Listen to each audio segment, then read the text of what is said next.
പിതാവും പുത്രനും പരിശുദ്ധ റൂഹായുമാകുന്ന സത്യേക ദൈവത്തിൻ്റെ വലിയ തിരുനാമത്തിൽ തനിക്ക് സ്തുതി. നമ്മുടെ മേൽ തന്നെ അനുഗ്രഹങ്ങളും കരുണയും രണ്ട് ലോകങ്ങളിൽ നിന്ന് നീക്കും ചൊരിയപ്പെടുമാറാകട്ടെ. ആമേൻ. കർത്താവിൽ അനുഗ്രഹീതരെ, പ്രിയ പ്രസാദച്ചൻ, പ്രിയ അഭിമോനച്ചൻ, ഒപ്പം ശുശ്രൂഷ ചെയ്യുന്ന അഭിജനച്ചൻ, അജിത്ത്, കൂടി വന്നിരിക്കുന്ന എല്ലാവരുമേ, അനുഗ്രഹീതമായ സന്ധ്യയിൽ, പ്രത്യേകിച്ച് ഈ നോയമ്പിൻ്റെ ദിവസങ്ങളിൽ യൂത്തിൻ്റെ നേതൃത്വത്തിൽ ഒക്കെ നടത്തപ്പെടുന്ന ഈ ശുശ്രൂഷയിൽ ഇത്രയും ആളുകൾ ഈ കൈപ്പറ്റൂർ ദേവാലയത്തിൽ വന്ന് സംബന്ധിച്ച് അനുഗ്രഹം പ്രാപിക്കുവാനായിട്ട് കടന്നു വന്നിരിക്കുന്നതിനെ ഓർത്ത് ദൈവത്തെ അളവില്ലാതെ സ്തുതിക്കുന്നു. സാധാരണ ധ്യാനം എന്ന് കേൾക്കുമ്പോൾ നിങ്ങളുടെ മനസ്സിലൊരു പാറ്റേൺ കാണും. ആ പാറ്റേണിൽ ആയിരിക്കുവാൻ സാധ്യതയില്ല ഇന്നത്തെ ശുശ്രൂഷ പോകുന്നത്. കാരണം ഇവിടെ ആരും പ്രത്യേക നേതൃത്വമൊന്നും എടുക്കുന്നില്ല. നമ്മൾ ഒരുമിച്ച് ദൈവത്തെ ആരാധിക്കുവാൻ വേണ്ടി കുറച്ച് സമയം ചെലവഴിക്കുന്നതെന്ന് മാത്രമേ ഉള്ളൂ. അതിൽ പരിശുദ്ധാത്മാ പ്രബോധിപ്പിച്ചു തരുന്ന കാര്യങ്ങൾ ഞാൻ നിങ്ങൾക്ക് പകർന്നു നൽകുക എന്നുള്ള ഉത്തരവാദിത്വം മാത്രമേ എനിക്കുള്ളൂ. ഉദാഹരണം പറഞ്ഞാൽ, ഒരു സ്പീക്കറിൻ്റെ ജോലി എന്താണ്? നിയമസഭാ സ്പീക്കറല്ല ഈ സ്പീക്കർ. ഇവിടെ നിന്ന് ഞാൻ പറയുന്ന കാര്യങ്ങൾ ഉച്ചത്തിൽ നിങ്ങളെ കേൾപ്പിക്കുക എന്നുള്ളതല്ലാതെ വേറൊരു ദൗത്യം അതിനില്ല. അതുപോലെ ഒരു സ്പീക്കറായിട്ട് ഞാനിവിടെ നിൽക്കുന്നു. പരിശുദ്ധാത്മാവ് ഈ ഇടവകയ്ക്ക് വേണ്ടി ഇന്ന് പ്രബോധിപ്പിച്ചു തരുന്ന കാര്യങ്ങളെ നമുക്ക് ഒരുമിച്ച് ചേർന്നിരുന്ന് ധ്യാനിച്ച് പ്രാർത്ഥിക്കാം. നോയമ്പിൻ്റെ കാലഘട്ടം എന്ന് പറഞ്ഞാൽ വിശുദ്ധിയുടെയും അനുതാപത്തിൻ്റെയും കാലഘട്ടമാണ്. നമ്മളെ മുഴുവനായി ഒന്ന് റിഫ്രഷ് ചെയ്ത് പുതുതാക്കിയെടുക്കണമെന്നാണ്. ശരീരം ദൈവത്തിന് സമർപ്പിച്ചുകൊണ്ട് മനസ്സ് പുതുക്കി രൂപാന്തരപ്പെടുവിൻ. വാക്യം പറയാമോ? റോമർ 12:1. ആകയാൽ സഹോദരന്മാരെ, ഞാൻ ദൈവത്തിൻ്റെ മനസ്സലിവ് ഓർപ്പിച്ച് നിങ്ങളെ പ്രബോധിപ്പിക്കുന്നത്, നിങ്ങൾ ബുദ്ധിയുള്ള ആരാധനയായി നിങ്ങളുടെ ശരീരങ്ങളെ ജീവനും വിശുദ്ധിയും ദൈവത്തിന് പ്രസാദമുള്ള യാഗമായി സമർപ്പിപ്പീൻ. അപ്പോൾ ആദ്യം ചെയ്യേണ്ടത് ശരീരത്തെ സമർപ്പിക്കുക എന്നുള്ളതാണ്. പിന്നെ എന്ത് ചെയ്യണം? ഈ ലോകത്തിന് അനുരൂപപ്പെടാതെ നന്മയും പൂർണ്ണതയും വിശുദ്ധിയും ഉള്ള ദൈവത്തിൻ്റെ പ്രസാദപ്രകാരം മനസ്സ് പുതുക്കി രൂപാന്തരപ്പെടണം. ഈ രണ്ട് കാര്യങ്ങൾ നോയമ്പിൽ സംഭവിക്കണം. ഒന്ന്, ശരീരത്തിന് ഒരു നിയന്ത്രണം. രണ്ട്, മനസ്സിന് പുതുക്കം. ഈ രണ്ട് കാര്യങ്ങൾ കൂടി മാത്രമേ ആത്മാവിലേക്ക് പ്രവേശിക്കുവാൻ സാധിക്കുകയുള്ളൂ. അങ്ങനെ ആത്മാവ് സ്തുതിയുടെ കീർത്തനങ്ങളിലേക്ക് വരുവാൻ ശരീരത്തെ ക്രമീകരിക്കണം. ശീമാനമസ്കാരത്തിൽ ഇപ്രകാരം പിതാക്കന്മാർ പാടുന്നുണ്ട്. നിങ്ങളത് ഏറ്റു പാടണം. പാടിയില്ലെങ്കിൽ ഞാൻ പഠിപ്പിക്കും എന്നാണ് ഉദ്ദേശിച്ചത്. ആത്മാവേ നീ സ്തുതിയേക്കാൾ നിദ്രയെന്തേ സ്നേഹിപ്പൂ, വ്യർത്ഥത നിറയും മോഹങ്ങളിലെന്തിനു കഷ്ടം നുകരുന്നു. ഉണരുകണീക്കുക, പാടുക നീ സർവാധീശാദേ സ്തോത്രം. അറിയാമോ ഈ പാട്ട്? ആത്മാവേ നീ സ്തുതിയേക്കാൾ നിദ്രയെന്തേ സ്നേഹിപ്പൂ, വ്യർത്ഥത നിറയും മോഹങ്ങളിൽ എന്തിനു കഷ്ടം നുകരുന്നു.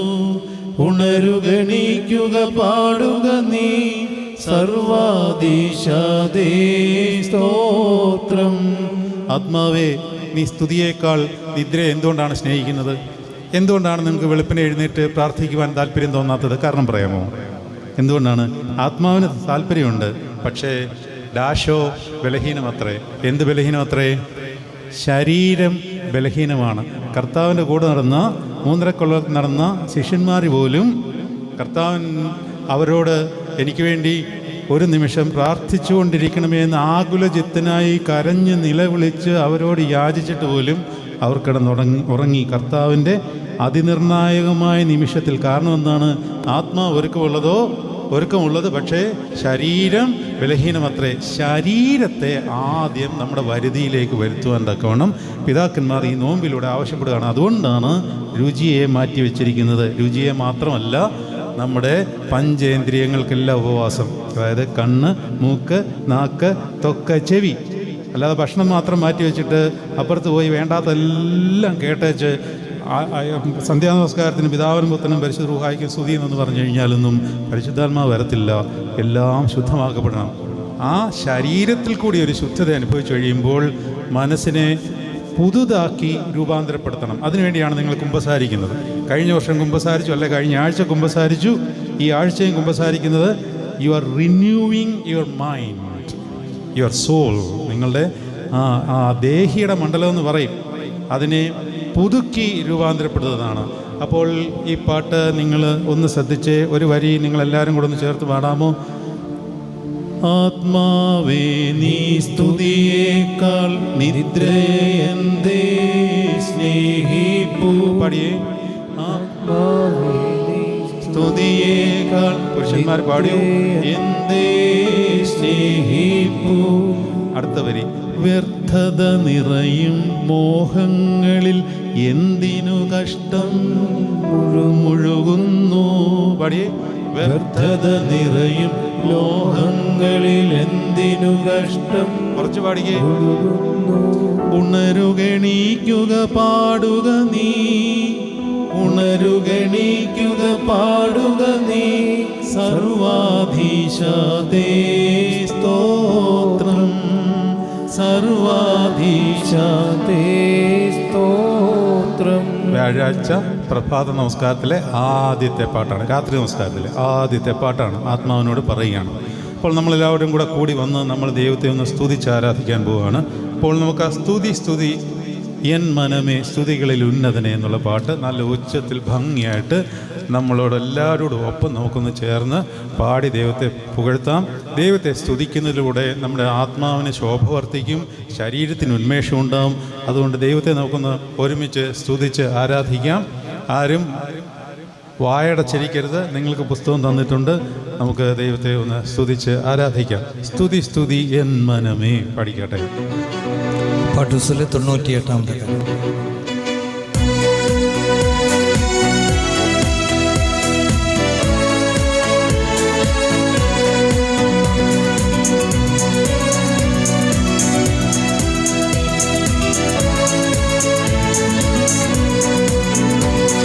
സ്തുതി എൻ മനമേ സ്തുതികളിൽ ഉന്നതനേ, നാഥൻ നാൾതോറും ചെയ്യുന്ന നന്മകളെ ഓർത്ത് പാടുക നീ എന്നും മനമേ, പാടുക നീ എന്നും മനമേ.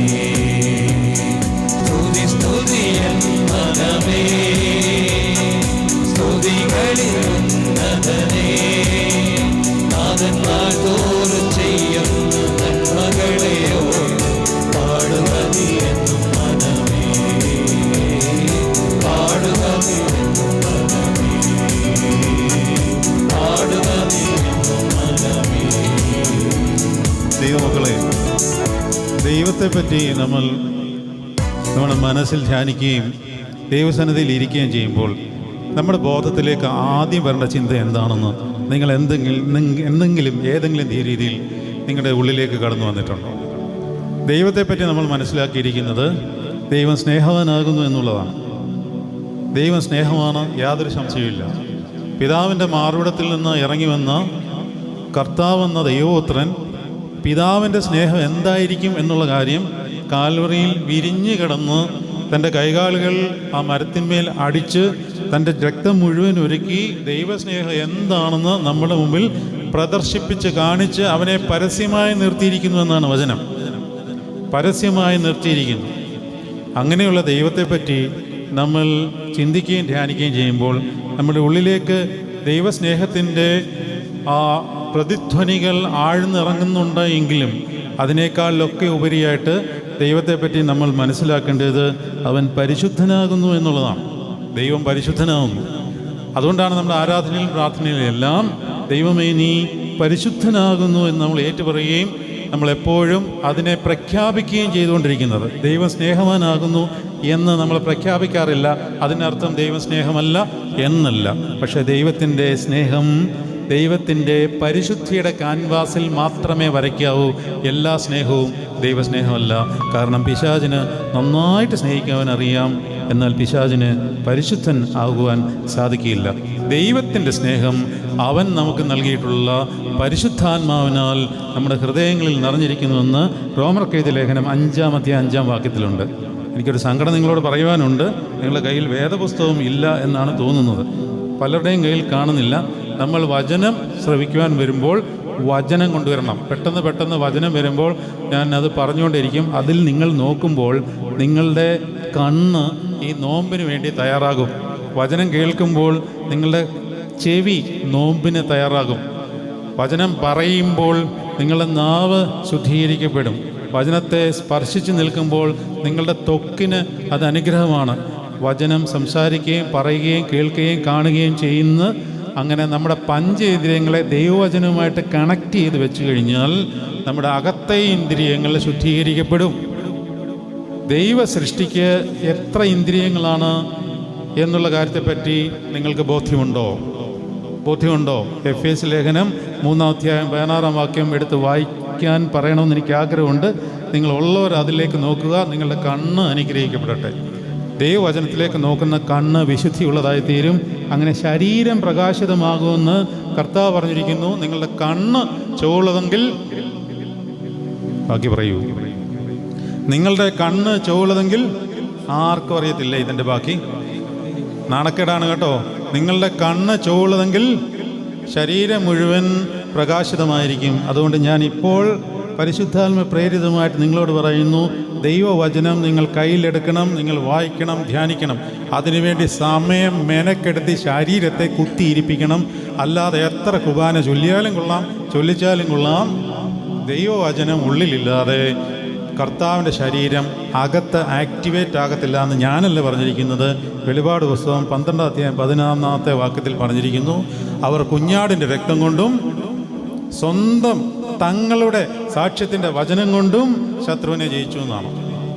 കുഞ്ഞാടിൻ്റെ രക്തം കൊണ്ട് മാത്രം ശത്രുവിനെ ജയിക്കാമെന്ന് വിചാരിക്കേണ്ട, നടപ്പുള്ള കാര്യമില്ല. അതുകൊണ്ടാണല്ലോ എത്ര വിശുദ്ധ കുർബാന അനുഭവിച്ചിട്ടും എന്താണ് വെളിയിലോട്ടിറങ്ങുമ്പോൾ ഉടനെ നമ്മൾ പഴയ മനുഷ്യൻ തന്നെയായിട്ട് തീരുന്നത്. നമ്മൾക്ക് പുതുക്കപ്പെടാൻ സാധിക്കുന്നില്ല. അതുകൊണ്ടാണ് ആദ്യമേ പറഞ്ഞത്, മനസ്സ് പുതുക്കി രൂപാന്തരപ്പെടുകയും. ശരീരത്തെ വിശുദ്ധീകരിച്ചാൽ മാത്രമേ മനസ്സ് പുതുക്കി രൂപാന്തരപ്പെടുവാൻ പറ്റത്തുള്ളൂ. അതിനാദ്യം നമ്മുടെ ഉള്ളിൽ കർത്താവ് എന്ന് കേൾക്കുമ്പോൾ ആദ്യം കയറേണ്ടത് എനിക്കെന്തെല്ലാമോ തരുന്ന ഒരു ദൈവമായിട്ടല്ല, അവൻ പരിശുദ്ധനാകുന്നു എന്നുള്ളതാണ്.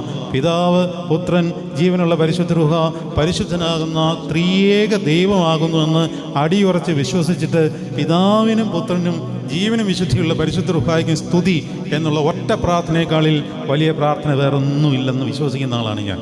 അതുകൊണ്ടാണ് ആരാധന തുടങ്ങുമ്പോൾ നമ്മൾ എന്താണ് പറയുന്നത്? പിതാവിനും പുത്രനും ജീവനും വിശുദ്ധിയുള്ള പരിശുദ്ധ റൂഹായ്ക്കും സ്തുതി. അത്രയ്ക്കും പരിശുദ്ധനാണ് അവൻ. അതുകൊണ്ട് ആ പരിശുദ്ധിയെ എപ്പോഴും ധ്യാനിച്ചുകൊണ്ടിരിക്കണം. ആ പരിശുദ്ധിയിൽ കൂടാണ് സ്നേഹം നമ്മളിലേക്ക് ഒഴുകിയിറങ്ങേണ്ടത്. ആ സ്നേഹിക്കുന്ന സ്നേഹം ദൈവസ്നേഹവുമായിട്ട് ബന്ധപ്പെട്ടിരിക്കും. അതിനായിട്ട് വചനത്തിലേക്ക് നിങ്ങൾ ശ്രദ്ധ കേന്ദ്രീകരിക്കണം. യെശയ്യാവിൻ്റെ പുസ്തകം 55-ാം അധ്യായത്തിൽ ഇപ്രകാരം ഒരു വചനമുണ്ട്. എത്ര വാക്യമാണ് നിങ്ങൾ കണ്ടുപിടിക്കണം, അല്ലെങ്കിൽ ഞാൻ കണ്ടുപിടിച്ചു തരാം. മഴയും മഞ്ഞും ആകാശത്ത് നിന്ന് പെയ്യുകയും അത് വിതപ്പാൻ വിത്തും തിന്മാൻ ആഹാരവും നൽകത്തക്കവണ്ണം ഭൂമിയെ ഫലവത്താക്കി വിളയിച്ച് നനയിക്കും പോലെ എൻ്റെ വചനവുമാകും. അത് വെറുതെ എൻ്റെ അടുക്കിലേക്ക് മടങ്ങി വരാതെ എനിക്കിഷ്ടമുള്ളത് ചെയ്യുകയും ഞാൻ ആഗ്രഹിക്കുന്ന കാര്യം സാധിപ്പിക്കുകയും ചെയ്യും. 55-ാം അധ്യായത്തിൻ്റെ പകുതിയോളം വരുന്ന ഭാഗത്താണ്. എത്ര വാക്യമാണ് പറഞ്ഞു തന്നേ? 16-ാം വാക്യം. ഒരാൾ പറയൂ. 11-ാം വാക്യം വായിച്ചോ. മഴയും മഞ്ഞും ആകാശത്തുനിന്ന് പെയ്യുകയും അത് അവിടേക്ക് മടങ്ങാതെ വിതപ്പാൻ വിത്തും തിന്നുവാൻ ആഹാരവും നൽകത്തക്കവണ്ണം ഭൂമിയെ നനച്ച് ഫലവത്താക്കി വിളയിക്കുന്നത് പോലെ എൻ്റെ വചനവുമാകും. അത് വെറുതെ എൻ്റെ അടുക്കിലേക്ക് മടങ്ങി വരാതെ എനിക്കിഷ്ടമുള്ളത് നിവർത്തിക്കുകയും ഞാൻ ആഗ്രഹിക്കുന്ന കാര്യം സാധിപ്പിക്കുകയും ചെയ്തു തരും. എന്താണ് നമ്മൾ ആഗ്രഹിക്കുന്ന കാര്യമൊന്നും സാധിക്കാത്ത? വചനവുമായിട്ട് നമുക്ക് ബന്ധമില്ല. വിശുദ്ധ കുർബാന ഒന്നും അനുഭവിക്കുന്നുണ്ട്. വിശുദ്ധ കുർബാന അനുഭവിച്ചാൽ ഇത് ആക്ടിവേറ്റ് ആകത്തില്ല. ഞാനിവിടെ പറഞ്ഞിട്ടില്ലാത്തതുകൊണ്ട് ഒരു ഉദാഹരണം പറയാം. ഞാൻ പലയിടത്തും പറഞ്ഞിട്ടുള്ളതാണ്, എങ്കിലും എനിക്ക് വളരെ ഇഷ്ടമുള്ള ഒരു ഉദാഹരണമാണ്. എൻ്റെ ജീവിതത്തിൽ സംഭവിച്ച ഒരു കാര്യമായതുകൊണ്ട് അത് പറയാം. അതായത് ഞാൻ ഒരു സോഫ്റ്റ്വെയർ വാങ്ങിച്ചു. അതായത് ലാപ്ടോപ്പിൽ ഇൻസ്റ്റാൾ ചെയ്യുവാനൊരു സോഫ്റ്റ്വെയർ വാങ്ങിച്ചു. പണ്ടാണ്, 10-20 വർഷം മുമ്പാണ്. അന്ന് ഇൻ്റർനെറ്റൊന്നും അത്രയും പ്രാബല്യത്തിലില്ല. അതുകൊണ്ട് തന്നെ നമുക്കൊരു സോഫ്റ്റ്വെയർ വാങ്ങിച്ചു കഴിഞ്ഞാൽ ആ സോഫ്റ്റ്വെയറിന് എന്തെങ്കിലും കുഴപ്പമുണ്ടെങ്കിൽ നമുക്ക് ആ കടയിൽ തന്നെ തിരിച്ചത് കൊണ്ട് ചെല്ലണം.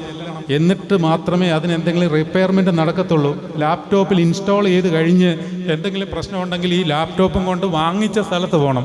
ഞാൻ ഈ സാധനം വാങ്ങിച്ചത് ഓസ്ട്രേലിയ എന്ന് പറഞ്ഞൊരു രാജ്യത്താണ്. ആ സാധനം വാങ്ങിച്ച് വലിയ വില കൊടുത്താണ് വാങ്ങിച്ചത്. ഇവിടെ കൊണ്ടുവന്നത് ഇൻസ്റ്റാൾ ചെയ്തപ്പോൾ ഇത് വർക്ക് ചെയ്യുന്നില്ല. എൻ്റെ ചങ്കടിച്ചു പോയി. എന്തു ചെയ്യും? ഒരു നിവൃത്തിയില്ല. ഇന്നത്തെ പോലെ ഇൻ്റർനെറ്റ് സൗകര്യം ഒന്നുമില്ല. അങ്ങനെ ഉണ്ടായിരുന്നെങ്കിൽ ഇൻ്റർനെറ്റിൽ കൂടി ഇതെല്ലാം ടൈപ്പ് ചെയ്ത് ഉടനെ അതിൻ്റെ വേണ്ട റിപ്പയർമെൻറ്റ് അവർ തന്നെ ചെയ്തു തരും. ഞാൻ പിന്നെ ഈ ലാപ്ടോപ്പ് ഓസ്ട്രേലിയക്ക് അയച്ചു കൊടുക്കേണ്ടി വന്നു. അതിൻ്റെ കാരണം അന്വേഷിച്ചപ്പോൾ അവർ പറഞ്ഞത്, അച്ഛാ സോഫ്റ്റ്വെയർ വാങ്ങിച്ച് ഇൻസ്റ്റാൾ ചെയ്താൽ ഇത് വർക്കാവത്തില്ല. പിന്നെന്ത് വേണം? അത് നിങ്ങൾ പറയണ്ടേ എന്ത് വേണമെന്ന്. ഇതിനൊരു ആക്ടിവേഷൻ കീ ഉണ്ട്, അത് കൊടുക്കണമെന്ന് പറഞ്ഞു. അതെന്ത് ചെയ്യണം? അത് ഞങ്ങൾ തരാം, അതിന് വേറെ പൈസ വേണമെന്ന് പറഞ്ഞു. അങ്ങനെ വേറെ പൈസ കൊടുത്ത് ആക്ടിവേഷൻ കീ വാങ്ങിച്ചത് അതിൽ ആ ആക്ടിവേഷൻ കീ കൊടുത്തപ്പോൾ അത് വർക്ക് ചെയ്യാൻ തുടങ്ങി. ഇന്നാണെങ്കിൽ ആക്ടിവേഷൻ കീ നമുക്ക് ഡൗൺലോഡ് ചെയ്തെടുക്കാം. അന്ന് അത് സാധ്യമല്ലായിരുന്നു.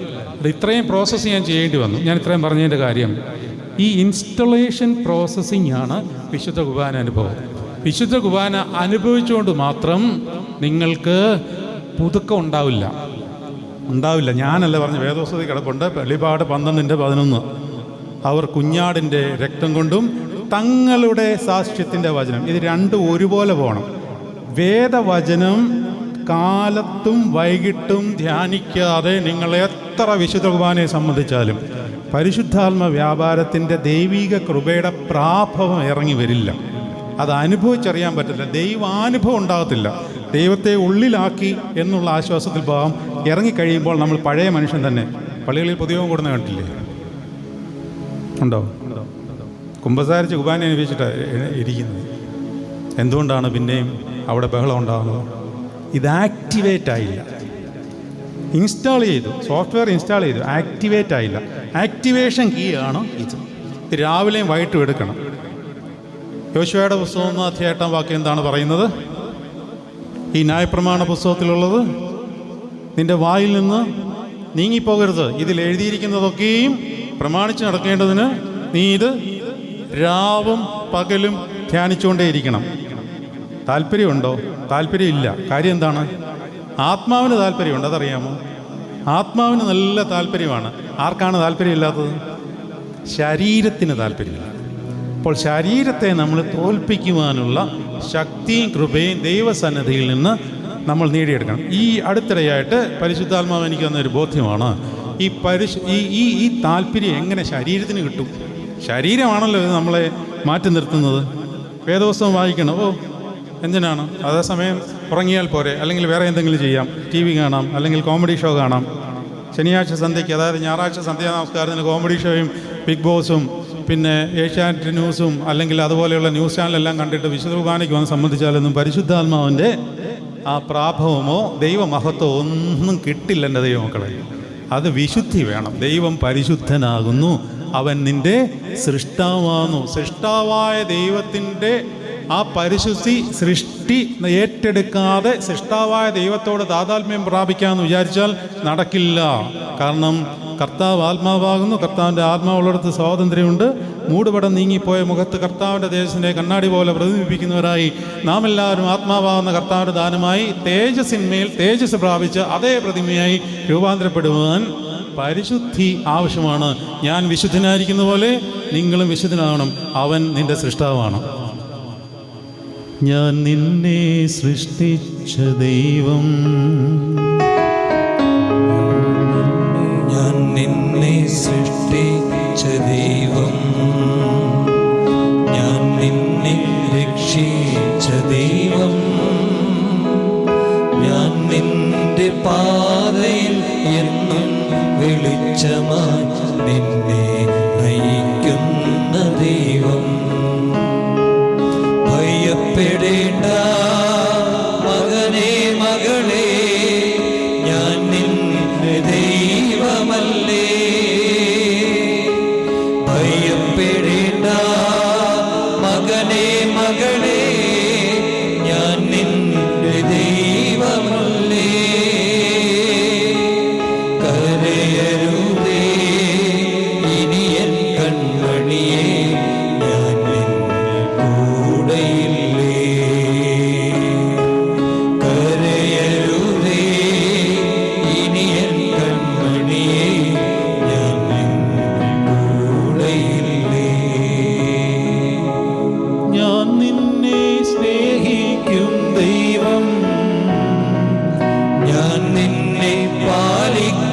ദൈവം. ഞാൻ നിന്നെ സ്നേഹിക്കും ദൈവം. ഞാൻ നിന്നെ പാലിക്കും ദൈവം. ഞാൻ നിന്റെ മുറിവുകൾ സൗഖ്യപ്പെടുത്തും സുരജിതായകൻ ദൈവം. ഞാൻ നിന്റെ മുറിവുകൾ സൗഖ്യപ്പെടുത്തും സുരജിതായകൻ ദൈവം. ഭയപ്പെടേണ്ട മകനേ മകളേ, ഞാൻ നിന്റെ ദൈവമല്ലേ. ഭയപ്പെടേണ്ട മകനേ മകളേ, ഞാൻ നിന്റെ ദൈവമല്ലേ. കരയരുതേ ഇനി എൻ കൺമണിയേ, ഞാൻ നിന്റെ കൂടെയില്ലേ. കരയരുതേ ഇനി എൻ കൺമണിയേ, ഞാൻ നിന്റെ കൂടെയില്ലേ.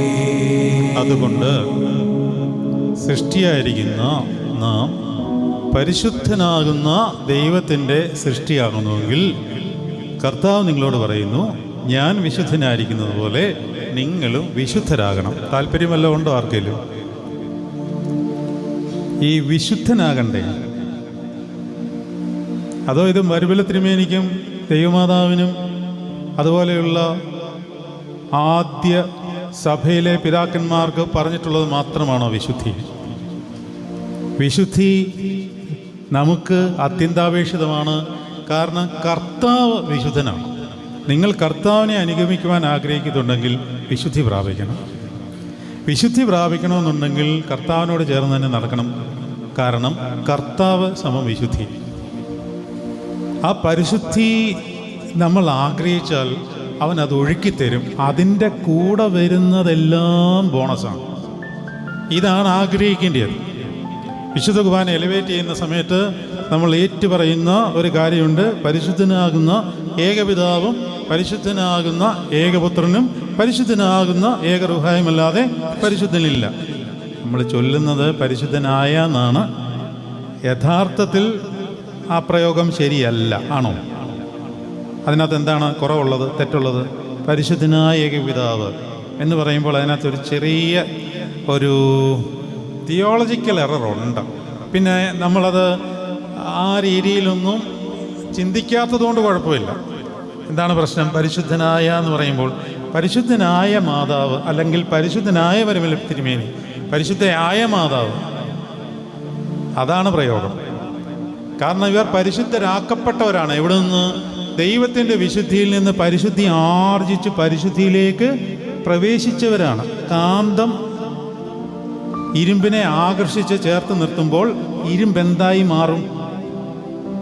ഇരുമ്പെന്തായി മാറും? കാന്തമായി മാറും. അല്ലെങ്കിൽ കാന്തത്തിൻ്റെ എല്ലാ സവിശേഷ ഗുണങ്ങളും ഈ ഇരുമ്പിലേക്ക് കയറി വരും. കാന്തത്തിൻ്റെ ശക്തി വ്യാപാരങ്ങളെല്ലാം ഇരുമ്പിലേക്ക് വ്യാപരിച്ചിട്ട് ആ ഇരുമ്പിനെ പറയുന്ന പേരാണ് കാന്തമായ ഇരുമ്പ്. കാന്തം കാന്തമായിട്ട് തന്നെ നിൽക്കുന്നു. ഇരുമ്പ് എപ്പോൾ അതിൽ നിന്ന് മാറ്റപ്പെടുന്നുവോ അപ്പോൾ അതിൻ്റെ കാന്തിക ശക്തി നഷ്ടപ്പെടുന്നത് പോലെ ദൈവത്തോട് ചേർന്ന് നിൽക്കുമ്പോൾ നമ്മളിലേക്ക് ഒഴുകി ഇറങ്ങി വരുന്നതാണ് പരിശുദ്ധി. അങ്ങനെയാണെങ്കിൽ നമ്മൾ പരിശുദ്ധരായവരാണ്. അങ്ങനെയാണെങ്കിൽ ദൈവത്തെ പരിശുദ്ധനായ എന്ന് വിളിക്കാൻ പറ്റുമോ? ദൈവം ആരാലും പരിശുദ്ധനാക്കപ്പെട്ടവനാണോ? അല്ല. അപ്പോൾ അതുകൊണ്ട് നമുക്ക് ഉപയോഗിക്കാവുന്ന ഒരു പ്രയോഗം പരിശുദ്ധനാകുന്ന, പരിശുദ്ധൻ ആകുന്ന. ഇംഗ്ലീഷ് ഭാഷയിലും സുറിയാനി ഭാഷയിലും പ്രയോഗം കറക്റ്റാണ്. ഖാദീഷ് ആബോ ഖാദീഷോ എന്നാണ്. ഖാദീഷ് ബ്രോ ഖാദീഷോ, ഖാദീഷ് റൂഹോ ഹയോ ഖാദീഷോ. പരിശുദ്ധൻ, പരിശുദ്ധനാകുന്നവൻ പരിശുദ്ധൻ. ഇംഗ്ലീഷിന് ശരിയാ, ഹോളി ആർട്ട് ദൗ ഗാഡ്. പരിശുദ്ധൻ, പരിശുദ്ധനാകുന്ന ദൈവം പരിശുദ്ധൻ. മലയാളത്തിൽ വന്നപ്പോൾ പരിശുദ്ധനായ എന്നായി പോയി. പക്ഷെ കുഴപ്പമില്ല, നമ്മൾ ആ രീതിയിൽ ചൊല്ലുന്നത് കൊണ്ട് അർത്ഥം ഇങ്ങനെയാണെന്ന് മനസ്സിലാക്കിയാൽ മാത്രം മതി. ഈ ബോധ്യം നമുക്കുണ്ടായിരിക്കണം. ഞാൻ ഈ 2 ദിവസം മുമ്പ് യോഹന്നാൻ്റെ സുവിശേഷം 17-ാം അധ്യായത്തിലെ ഒരു വചനം വായിച്ച് കുറച്ചു നേരം അങ്ങനെ അതിന്മേൽ തന്നെ നോക്കിയിരുന്നു പോയി.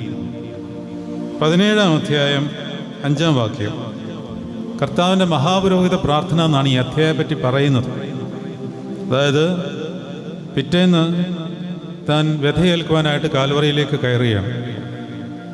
ആ വ്യഥയുടെ തീച്ചൂളയിൽ നിന്നുകൊണ്ട് സ്ലീഹന്മാരെ ചേർത്ത് പിടിച്ച് 3.5 കൊല്ലം തൻ്റെ ആത്മാവും പ്രാണനുമായി നടന്ന ആ സ്ലീഹന്മാരോട് പറയാണ്, മക്കളെ, നിങ്ങളുടെ ഹൃദയം കലങ്ങിപ്പോകരുത്.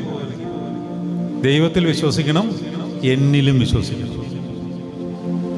അത് ആ വാക്യം ശ്രദ്ധിക്കണം. പിതാവിൽ വിശ്വസിക്കണം. പിതാവിൽ നിന്ന് കേട്ടതൊക്കെയാണ് ഞാൻ നിങ്ങൾക്ക് പറഞ്ഞു തന്നിട്ടുള്ളത്.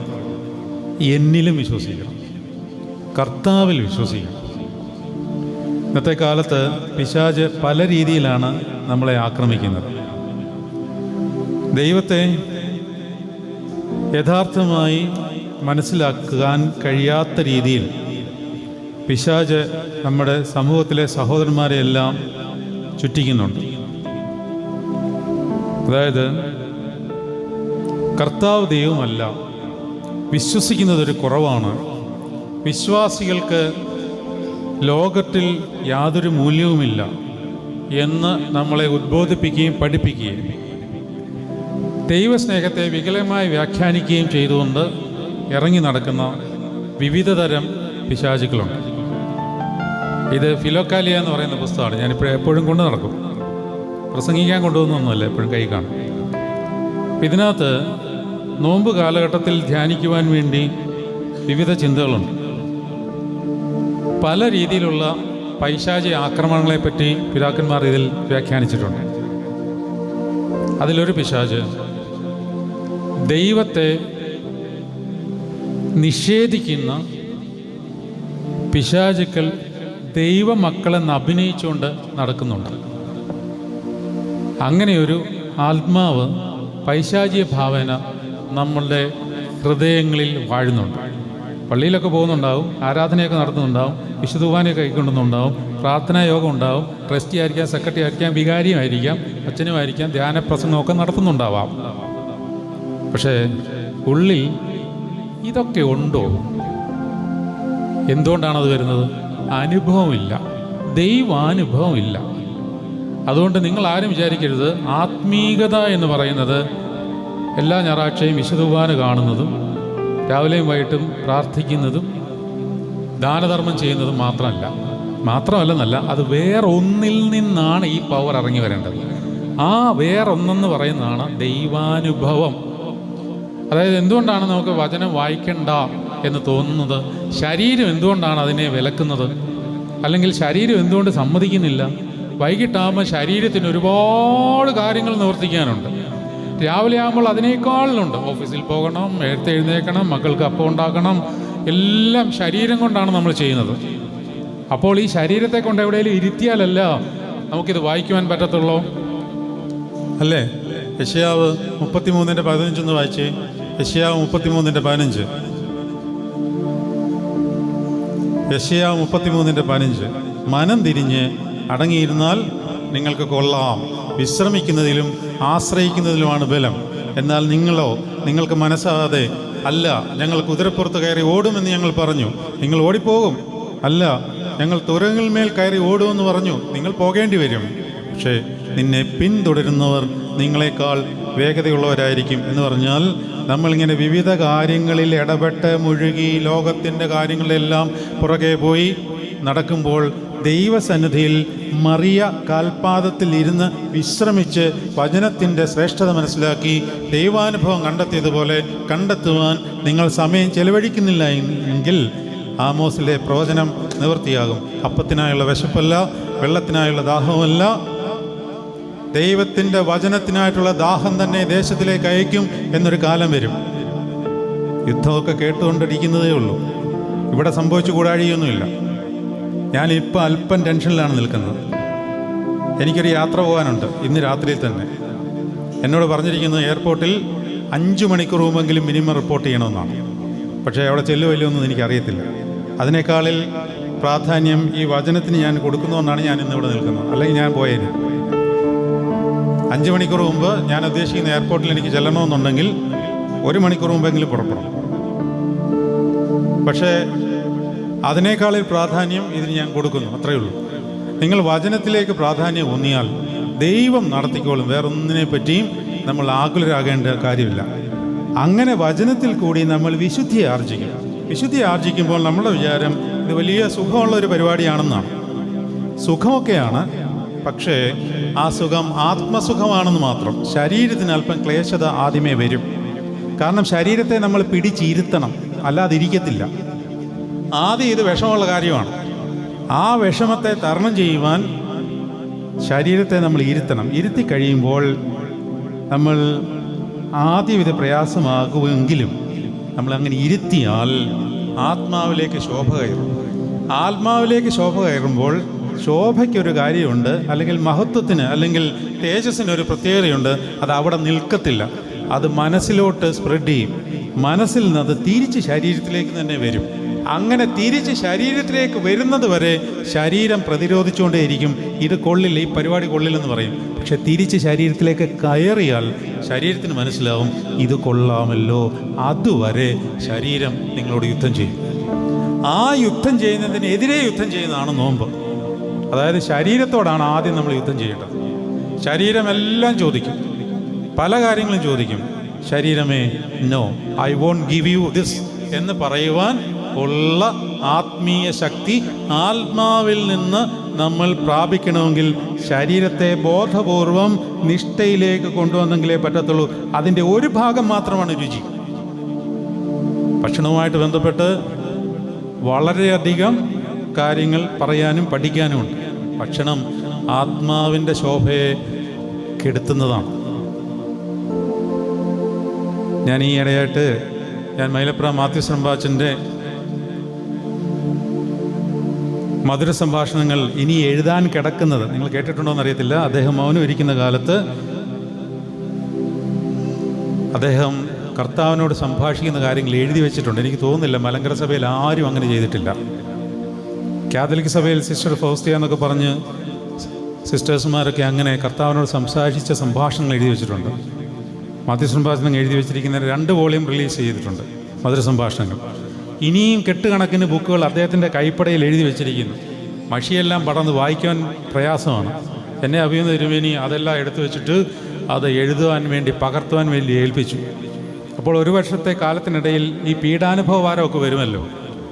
ആ സമയത്ത് ഈ ഭക്ഷണത്തെപ്പറ്റി ദൈവം കർത്താവ് റമ്പാച്ചനോട് പറഞ്ഞ കാര്യങ്ങൾ ഞാൻ പകർത്തിക്കൊണ്ടിരുന്നപ്പോൾ ഞാൻ ഞെട്ടി താഴെ വീണു.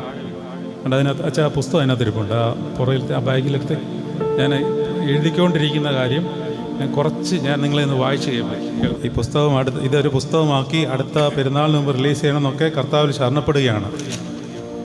ഇപ്രകാരം അദ്ദേഹം പ്രാർത്ഥിക്കുകയാണ്. നിങ്ങൾ കേട്ടോളൂ. പിതാവിനും പുത്രനും പരിശുദ്ധ റൂഹായ്ക്കും സ്തുതി ആദ്യം മുതൽ നിന്നേക്കും തന്നെ ആമീൻ. 1950 5-ാം തീയതി ഏപ്രിൽ ബുധനാഴ്ച ദിവസം രാത്രിയിൽ അദ്ദേഹം എഴുതിയതാണ്. കർത്താവെ, തിരുമേനിയുടെ കഷ്ടാനുഭവത്തെ ഓർത്ത് മഹാഭാവിയായ അടിയനോട് കരുണയുണ്ടാകണമേ, എന്നോട് തിരുവചനം അരുളണമേ. അപ്പോൾ ഉടനെ കർത്താവ് മറുപടി, എൻ്റെ വാത്സല്യമകനെ, നിനക്ക് ദിവ്യസമാധാനം. നീ ഭയപ്പെടാതെ ഇന്നു മുതൽ ദിനചര്യകൾ അനുഷ്ഠിക്കണം. അതിനാൽ കൃപയാൽ വേഗത്തിൽ ഭക്ഷണ വിരക്തി നീ പ്രാപിക്കും. ഇന്ന് ഉച്ച കഴിഞ്ഞ് നിനക്ക് പൊടിയരിക്കഞ്ഞിയും ചെറുപയറും മാത്രം കഴിക്കാം, വേറൊന്നും കഴിക്കരുത്. അത് കഴിഞ്ഞാൽ വെള്ളിയാഴ്ച മാത്രമേ ഭക്ഷണം കഴിക്കാവൂ. ചൊവ്വാഴ്ചയാണിത് പറയുന്നത്, ചൊവ്വാഴ്ചയല്ല ബുധനാഴ്ച. എന്നിട്ട് ദൈവം പറയുകയാണ്, ഇങ്ങനെ നീ ഭക്ഷിക്കാതിരിക്കുന്നത് കൊണ്ട് ശുശ്രൂഷകൾക്കും മറ്റ് യാതൊരു കുഴപ്പവും വരികയില്ല, നിനക്ക് ആരോഗ്യം ഉണ്ടാവും, ഞാനത് തന്നുകൊള്ളാം. പിന്നീടുള്ള ആഹാരക്രമം പിന്നാലെ അറിയിക്കാം. നാളെ നീ മധുര സംഭാഷണത്തിനായിട്ട് എൻ്റെ സന്നിധിയിൽ വന്നിരിക്കണം. പച്ചവെള്ളം എപ്പോൾ വേണമെങ്കിലും കുടിക്കാം, വേറെ യാതൊരു പാനീയവും കുടിക്കരുത്. താഴോട്ട് കുറേ ഉണ്ട്, ഞാനതൊന്നും വായിക്കുന്നില്ല. അതാ നിറച്ചെഴുതിയിട്ടേക്കാം. കർത്താവിൻ്റെ സംഭാഷണമാണ്, ഭക്ഷണവുമായിട്ട് ബന്ധപ്പെട്ടുള്ള കാര്യങ്ങളാണ്. നമ്മുടെ ശരീരത്തെ നമ്മൾ ക്രമീകരിക്കാതെ ആത്മാവിന് ശോഭയുണ്ടാവില്ല. വിശുദ്ധി കൈവരുന്നത് ശരീരത്തിൽ വ്യഥ ഏറ്റെടുത്തുകൊണ്ടാണ്. ശരീരത്തിലെ വ്യഥയാലാണ് വിശുദ്ധി കൈവരുന്നത്. യോഹന്നാന്റെ സുവിശേഷം 17-ാം അധ്യായം 5-ാം വാക്യത്തിൽ കർത്താവിൻ്റെ ആ മഹാപുരോഹിത പ്രാർത്ഥനയിൽ കർത്താവ് പ്രാർത്ഥിക്കുകയാണ്, ഇപ്പോൾ പിതാവേ, ലോകം ഉണ്ടാകും മുമ്പേ എനിക്ക് നിൻ്റെ അടുക്കൽ ഉണ്ടായിരുന്ന മഹത്വത്തിൽ നിൻ്റെ അടുക്കൽ എന്നെ മഹത്വപ്പെടുത്തണമേ. വല്ല മനസ്സിലായോ? ഇപ്പോൾ പിതാവേ, ചങ്കുപൊട്ടിയുള്ള പ്രാർത്ഥനയാണ് കേട്ടോ. നാളെ കൊല്ലുവാൻ വേണ്ടി കൊണ്ടുപോകണമെന്നുള്ള ബോധ്യം ശരിക്കുമുള്ളത് കർത്താവിന് മാത്രമേ ഉള്ളൂ, ശിഷ്യന്മാർക്ക് പോലും ഇല്ല. അവർക്ക് വേണ്ടി പ്രാർത്ഥിക്കുകയാണ്. കർത്താവ് നമുക്ക് വേണ്ടി പ്രാർത്ഥിച്ചിട്ടുണ്ട്. എവിടെയാണെന്നറിയാമോ? ഈ ഇരിക്കുന്ന നിങ്ങൾക്കെല്ലാവർക്കും വേണ്ടി. മോൻ്റെ പേരെന്തോ മോനെ? കെവിന് വേണ്ടിയും കർത്താവ് അന്ന് പ്രാർത്ഥിച്ചായിരുന്നു. കെവിൻ്റെ പേരെടുത്ത് വെച്ച് വചനമുണ്ട്, പറയാമോ? 17-ാം അധ്യായത്തിൽ തന്നെയുണ്ട്. 17-ാം അധ്യായം 20-ാം വാക്യം. യോഹന്നാന്റെ സുവിശേഷം 17-ാം അധ്യായം 20-ാം വാക്യം. ഇവർക്ക് വേണ്ടി മാത്രമല്ല, എന്നിൽ വിശ്വസിപ്പാനിരിക്കുന്നവർക്ക് വേണ്ടിയും കൂടി ഞാൻ പ്രാർത്ഥിക്കുന്നു. നമുക്ക് വേണ്ടി എല്ലാം കർത്താവ് പ്രാർത്ഥിച്ചു വെച്ചേക്കുകയാണ്.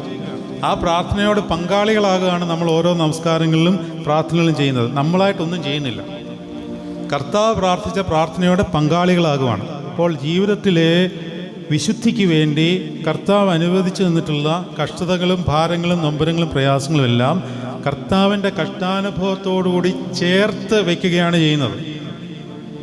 അതുകൊണ്ടാണ് വെളി പറഞ്ഞ ഒരു ഈശോയിൽ നമ്മൾ പാടുന്നത്, വേണ്ട കഷ്ടത വീൺ ചിന്തയും അടിയാരിയെന്നൊഴിക്കണം. അതായത് വേണ്ടാത്ത കഷ്ടതകൾ. തക്സായിലൊരു പ്രാർത്ഥന ഇപ്രകാരമുണ്ട്, കർത്താവെ, സഹിക്കുവാൻ പാടില്ലാത്ത ശക്തികളിൽ നിന്നും പ്രയാസങ്ങളിൽ ഞങ്ങളെ നീ രക്ഷിച്ചുകൊള്ളണമേ എന്ന് പറഞ്ഞാൽ, സഹിക്കാമാവുന്ന കഷ്ടതകൾ ദൈവം നമുക്ക് അനുവദിച്ച് തന്നിട്ടുള്ളത് ആ സഹനം ഏറ്റെടുത്ത് ദൈവത്തിന് സന്തോഷിക്കുവാനല്ല, ആ സഹനത്താൽ നിങ്ങൾ ശരീരത്തെ തോൽപ്പിച്ചിട്ട് ആ തോൽവിയിൽ ആ വിജയത്തിന്മേൽ കർത്താവിന് നിങ്ങൾക്ക് കിരീടം നൽകുവാനാണ്. കൊലോസ്യർ 1:24 പറയുന്നുണ്ട്, ഇപ്പോൾ ഞങ്ങൾക്ക് വേണ്ടിയുള്ള കഷ്ടാനുഭവങ്ങളിൽ സന്തോഷിച്ച് ക്രിസ്തുവിൻ്റെ കഷ്ടാനുഭവങ്ങളിൽ കുറവായുള്ളത് എൻ്റെ ശരീരത്തിൽ അവൻ്റെ സഭയായ ജഡത്തിന് വേണ്ടി ഞാൻ പൂരിപ്പിക്കുന്നു. അപ്പോൾ കർത്താവിൻ്റെ കഷ്ടാനുഭവങ്ങളുമായിട്ട് ചേർത്ത് വയ്ക്കുവാൻ വേണ്ടി ശരീരത്തിൽ അനുവദിച്ചു തന്നിട്ടുള്ള കഷ്ടതകളും ഭാരങ്ങളും നൊമ്പരങ്ങളും പ്രയാസങ്ങളും എല്ലാം മഹത്വത്തിലേക്ക് നമ്മെ നയിക്കുമെന്ന് ഈ വചനത്തിലുണ്ട്. കർത്താവ് പ്രാർത്ഥിക്കുകയാണ്, ഇപ്പോൾ പിതാവേ, ലോകമുണ്ടാവുന്നതിന് മുമ്പേ എനിക്ക് നിൻ്റെ അടുക്കൽ ഉണ്ടായിരുന്ന മഹത്വത്തിൽ ഇപ്പോൾ നീ എന്നെ മഹത്വപ്പെടുത്തണമേ. ശ്രദ്ധിച്ചോളണം വാക്യം. ലോകമുണ്ടായിരുന്നതിന് മുമ്പേ, അതായത് സർവ്വസൃഷ്ടി ഉണ്ടാകുന്നതിന് മുമ്പേ പിതാവിൻ്റെ കൂടെ മഹത്വത്തിൽ സമനായിരുന്നവനാണ് കർത്താവായ യേശു ക്രിസ്തു. ദൈവപുത്രനായിരിക്കുന്നവൻ, തൃത്വത്തിൽ രണ്ടാമൻ, കർത്താവിൻ്റെ മഹത്വത്തോട്, ദൈവത്തിൻ്റെ മഹത്വത്തോട് ചേർന്നിരുന്നവൻ, അവൻ താഴേക്കിറങ്ങി വന്നു. ഫിലിപ്പിയ ലേഖനം 2-ാം അധ്യായം 5-ാം വാക്യം. അവൻ ദൈവരൂപത്തിലിരിക്കെ ദൈവത്തോടുള്ള സമത്വം മുറുകെ പിടിച്ചുകൊള്ളണമെന്ന് വിചാരിക്കാതെ ദാസരൂപമെടുത്ത് മനുഷ്യ സാദൃശ്യത്തിലായി തന്നെത്താൻ ഒഴിച്ച് വേഷത്തിൽ മനുഷ്യനായി വിളങ്ങി തന്നെത്താൻ താഴ്ത്തി മരണത്തോളം, ക്രൂശിലെ മരണത്തോളം തന്നെ അനുസരണമുള്ളവനായി തീർന്നു. 2 കൊരിന്ത്യർ 5:21 മറ്റൊരു വചനമുണ്ട്, പാപം അറിയാത്തവനെ നാം അവനിൽ ദൈവത്തിൻ്റെ നീതിയാകേണ്ടതിന് അവൻ നമുക്ക് വേണ്ടി തന്നെത്താൻ പാപം ആക്കി. അപ്പോൾ കർത്താവ് ഈ കഷ്ടതകൾ ഏറ്റെടുത്തു. എപ്പോൾ? മഹത്വത്തെ മാറ്റിവെച്ച് താഴേക്കിറങ്ങി വന്നിട്ട് ഈ കഷ്ടതകൾ ഏറ്റെടുത്തിട്ട് പറയുവാണ്, ആദിയിലേ ഉണ്ടായിരുന്ന മഹത്വത്തിൽ ഇപ്പോൾ നീ എന്നെ മഹത്വപ്പെടുത്തണമേ. എപ്പോൾ? അതായത് ഞാനിതാ കാൽവറിയിലേക്ക് കയറുവാൻ പോകുന്നു. ആ കാൽവറിയിലേക്ക് കയറുന്നതിലൂടെ മാത്രമേ മഹത്വം കിട്ടുകയുള്ളൂ, കർത്താവിന് പോലും. അങ്ങനെയാണെങ്കിൽ നമുക്കെന്തുമാത്രം. പത്രോസിൽ ഇപ്രകാരം ഒരു വചനമുണ്ട്, നീതിമാൻ പ്രയാസേന രക്ഷ പ്രാപിക്കുന്നുവെങ്കിൽ അഭക്തരുടെയും പാപിയുടെയും സ്ഥിതി എന്താകും? കർത്താവ് മനുഷ്യനായപ്പോൾ ആദാമിൻ്റെ ശരീരം, വീണ ശരീരം എടുത്തപ്പോൾ മഹത്വം നഷ്ടപ്പെട്ടിട്ടൊന്നുമില്ല. പക്ഷേ ഭൂമിയിലേക്ക് വന്ന് ആ മഹത്വത്തെ ഒതുക്കി വെച്ചതിനാൽ ആ മഹത്വത്തിൽ വീണ്ടും എന്നെ മഹത്വപ്പെടുത്തുവാനായിട്ട് കർത്താവിന് പോലും കാൽവറിയിലേക്ക് കയറേണ്ടി വന്നു. അപ്പോൾ നമുക്ക് മാമോദീസായിൽ ലഭിച്ചിരുന്ന ആ മഹത്വം തിരിച്ചു വരുവാനായിട്ട് ഏതെങ്കിലും വിധത്തിൽ നമ്മുടെ പാപമയമായ ഇടപെടൽ കൂടി നഷ്ടപ്പെട്ടു പോയിട്ടുണ്ടെങ്കിൽ അത് തിരിച്ചു വരുവാനായിട്ട് ശരീരത്തിലും മനസ്സിലും ഏറ്റെടുക്കുന്ന വ്യഥകൾ നമ്മളെ സഹായിക്കും. ജഡം എന്നുള്ള വാക്കിന് മനസ്സ്, ശരീരം എന്ന രണ്ട് വാക്കുകൾ ചേർത്ത് വെച്ചാണ് പിതാക്കന്മാർ ഒറ്റ വാക്കായിട്ട് ജഡം എന്ന് പറയുന്നത്. ഞങ്ങളുടെ ജഡാഭിലാഷങ്ങൾ, ജഡീകമായ വ്യഥകൾ എന്ന് പറയുമ്പോൾ മനസ്സിലും ശരീരത്തിലും അനുഭവിക്കുന്ന വ്യഥകളാണ്. ജഡത്തിൽ വ്യഥ ഏറ്റെടുക്കുക എന്ന് പറഞ്ഞാൽ ശരീരത്തിൽ മാത്രമല്ല, അത് ചിലർക്ക് മാനസിക ഭാരങ്ങളും നൊമ്പരങ്ങളുമായിരിക്കാം, പ്രയാസങ്ങളായിരിക്കാം. മറ്റുള്ളവരാൽ അപമാനിക്കപ്പെട്ട്, നിന്ദിക്കപ്പെട്ട്, ദുഷിക്കപ്പെട്ട്, വഞ്ചിക്കപ്പെട്ട അവസ്ഥയിൽ വേദനയോടെ നിലവിളിക്കുകയും ആത്മഹത്യയിലേക്ക് വരെ ചെല്ലുവാൻ പ്രേരിപ്പിക്കുകയും ചെയ്യുന്ന സംഗതികളിൽ വ്യഥയിലായിരിക്കുന്നത് ജഡമായ അല്ലെങ്കിൽ ഏറ്റെടുക്കുന്ന, ജഡീകമായി നമ്മൾ ഏറ്റെടുക്കുന്ന ഒരു വ്യഥയുടെ ഭാഗം തന്നെയാണ്. അതുപോലെ തന്നെ ശരീരത്തിൽ വ്യഥ ഏറ്റെടുത്തു കഴിഞ്ഞാൽ പാപം നമ്മളെ വിട്ടൊഴിയുമെന്ന് 1 പത്രോസ് 4:1 പറയുന്നുണ്ട്. വായിക്കാമോ? 1 പത്രോസ് 4:1. അതായത് ക്രിസ്തു ജഡത്തിൽ കഷ്ടം അനുഭവിച്ചിരിക്കുന്നതുകൊണ്ട് ആ ഭാവം തന്നെ നിങ്ങൾ ആയുധമായി ധരിക്കണമെന്നാണ്. ക്രിസ്തു ജഡത്തിൽ കഷ്ടം അനുഭവിച്ചിരിക്കുന്നതുകൊണ്ട് ആ ഭാവം തന്നെ നിങ്ങൾ ആയുധമായി ധരിക്കണം.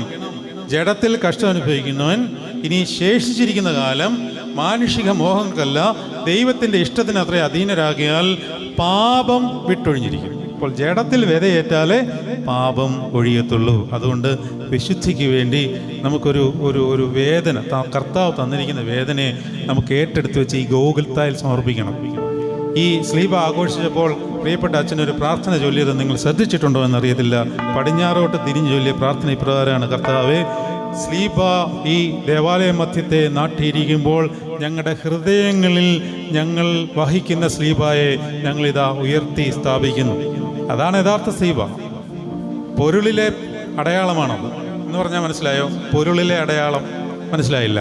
ഈ സ്ലീബ നാട്ടിയിരിക്കുന്ന എന്തിൻ്റെ അടയാളമാണ്? എന്തിൻ്റെ അടയാളമാണ്? മോശ പിച്ചള സർപ്പത്തെ ഉയർത്തിയതിൻ്റെ അതിൻ്റെ പൊരുളാണിത്. ഇതിൻ്റെ അടയാളമായിരുന്നു മോശ പിച്ചള സർപ്പത്തെ ഉയർത്തിയത്. അഗ്നിസർപ്പങ്ങളാൽ കടിയേറ്റ ഇസ്രായേൽ മക്കൾക്ക് നിന്ന് ആ പിച്ചള സർപ്പത്തെ നോക്കി രക്ഷ പ്രാപിച്ചതുപോലെ പാപദംശനങ്ങളിൽ നിന്നും പാപത്തിൻ്റെ ശമ്പളമായ വിഷമുള്ള മരണമേറ്റ എല്ലാവർക്കും, സകല ജാതികൾക്കും, ക്രിസ്തുവിൽ ഒന്നായി തീർന്ന സകല ജാതികളും സ്ലീബായിലേക്ക് നോക്കി രക്ഷ പ്രാപിക്കുവാൻ തക്കവണ്ണം കർത്താവ് ഗോകുൽത്തായിൽ ഉയർത്തപ്പെട്ട് തൂങ്ങിക്കിടക്കുന്നു. തൻ്റെ അവസാനത്തെ തുള്ളി രക്തവും ഭൂമിയിലേക്ക് ഒഴുക്കിവിട്ടിട്ട് അതിന്മേൽ നോൽക്കുന്നവൻ തന്നെ രക്ഷ പ്രാപിക്കും. അവങ്കിലേക്ക് നോക്കിയവർ പ്രകാശിതരാകുന്നു, അവരുടെ മുഖം ലജ്ജിച്ചു പോകുന്നതുമില്ല. എന്നാൽ ഇതിന് മറ്റൊരടയാളമുണ്ട്. പഴയ നിയമത്തിൽ മോശ ഇതിൻ്റെ അടയാളത്തെ കാണിച്ചു തന്നിരുന്നു. പുതിയ നിയമത്തിൽ അത് പൊരുളായി ഇത് സ്ഥാപിച്ചിരിക്കുന്നു. എന്നാൽ ഈ പൊരുളിൽ മറ്റൊരടയാളം കിടപ്പുണ്ട്. അതെന്താണ്? അതാണ് പിതാക്കന്മാർ പ്രാർത്ഥിച്ചത്. ഈ ദേവാലയം നമ്മുടെ ശരീരത്തിൻ്റെ പ്രതീകമാണ്. ആണോ? അതാണോ? അപ്പോൾ ഈ ദേവാലയം വിശുദ്ധമാകണമെങ്കിൽ ആര് വിശുദ്ധരാകണം? നമ്മൾ വിശുദ്ധരാകണം. അല്ലാതെ ദേവാലയം കൂതാശ ചെയ്തിട്ട് ഉള്ള തോന്നിവാസം എല്ലാം കാണിച്ചിട്ട് ദേവാലയത്തിൽ വന്നു നിന്നാൽ ദേവാലയത്തിൽ അശുദ്ധി കൊണ്ടുവരുന്നവരാണ്. അങ്ങനെ ദേവാലയത്തിൽ മ്ലേച്ഛതകൾ കൊണ്ടുവന്ന ജനത്തെ ആ ദേശത്ത് തന്നെ ഓടിച്ചവനാണ് ഇസ്രായേലിൻ്റെ ദൈവം. എസ്കേൽ 24-ലും എസ്കേൽ 9-ലും ആ കാര്യം പറയുന്നുണ്ട്.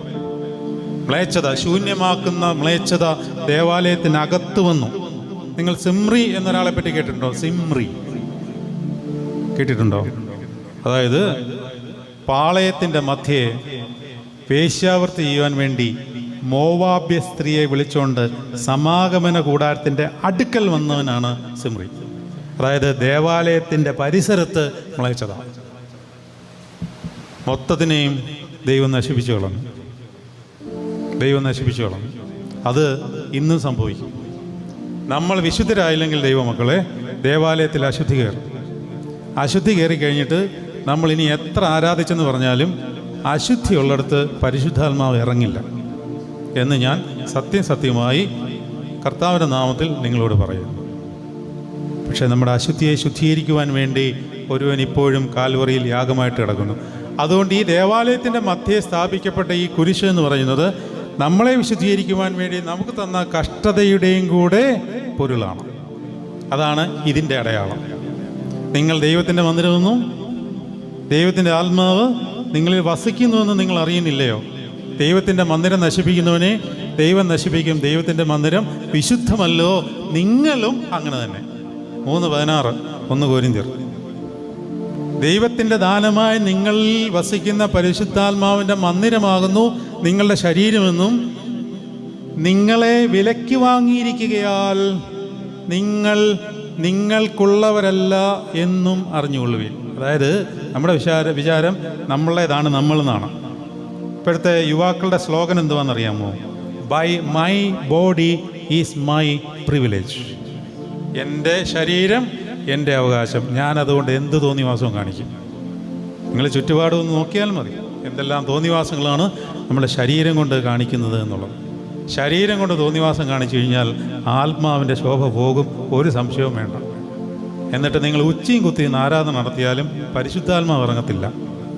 കാരണം അശുദ്ധിയുമായിട്ട് ദൈവത്തിന് ഒരു കോംപ്രമൈസും ഇല്ല, കാരണം അവൻ പരിശുദ്ധനാണ്. അതുകൊണ്ട് നമ്മളെ വിശുദ്ധീകരിക്കാൻ വേണ്ടി കർത്താവ് നമ്മളിൽ നടത്തുന്ന കണ്ണുനീർ താഴ്വരെ സന്തോഷപൂർവ്വം ആ കഷ്ടത ഏറ്റെടുത്തുകൊണ്ട് ഈ ഗോകുൽത്തായുടെ മുമ്പിൽ നിങ്ങൾ വണങ്ങുമ്പോൾ, കർത്താവെ, എനിക്ക് തന്നിട്ടുള്ള കഷ്ടത എൻ്റെ ആത്മാവിൻ്റെ രക്ഷയ്ക്കായിട്ടാണെന്നുള്ള ബോധ്യത്തോടുകൂടി അതിനെ വണങ്ങാം.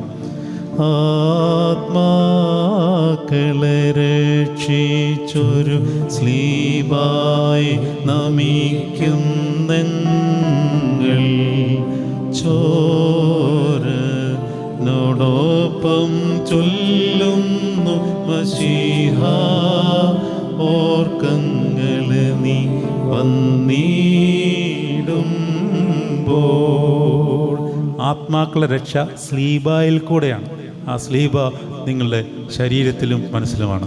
അതുകൊണ്ട് കണ്ണുനീർ താഴ്വര, അതിനെ ജലാശയമാക്കി തീർക്കുന്ന ഒരു ദൈവം നിങ്ങളോട് കൂടെയുണ്ട്. കണ്ണുനീർ താഴ്വരയിൽ എന്നുള്ള പാട്ടൊന്ന് പാടി നോക്കിയാലോ? നിങ്ങൾക്കറിയാവുന്ന പാട്ടല്ലേ? എല്ലാവരും കൂടെ ഒരുമിച്ച് ഭംഗിയായിട്ടൊന്ന് പാടി നോക്കി. കണ്ണുനീർ താഴ്വരയിൽ. പാട്ടുസ്ഥലം 42.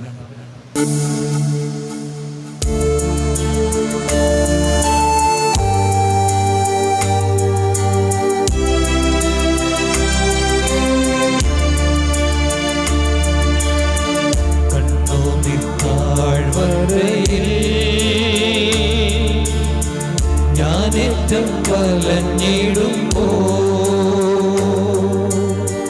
കണ്ണുനീർ വാർത്തവനൻ കാര്യം നടത്തിത്തരും. കണ്ണുനീർ താഴ്വരയിൽ ഞാനേറ്റം വലഞ്ഞിടുമ്പോ കണ്ണുനീർ വാർത്തവൻ കാര്യം നടത്തിത്തരും. നിന്മനമിളകാതെ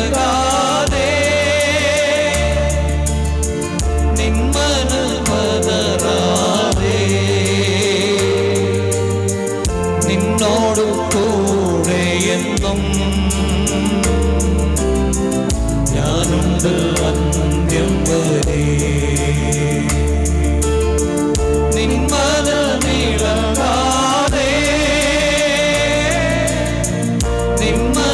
നിന്മനമതറാതെ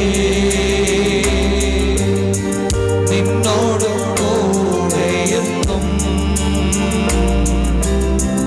ഞാനുണ്ട് അന്ത്യം വരെ.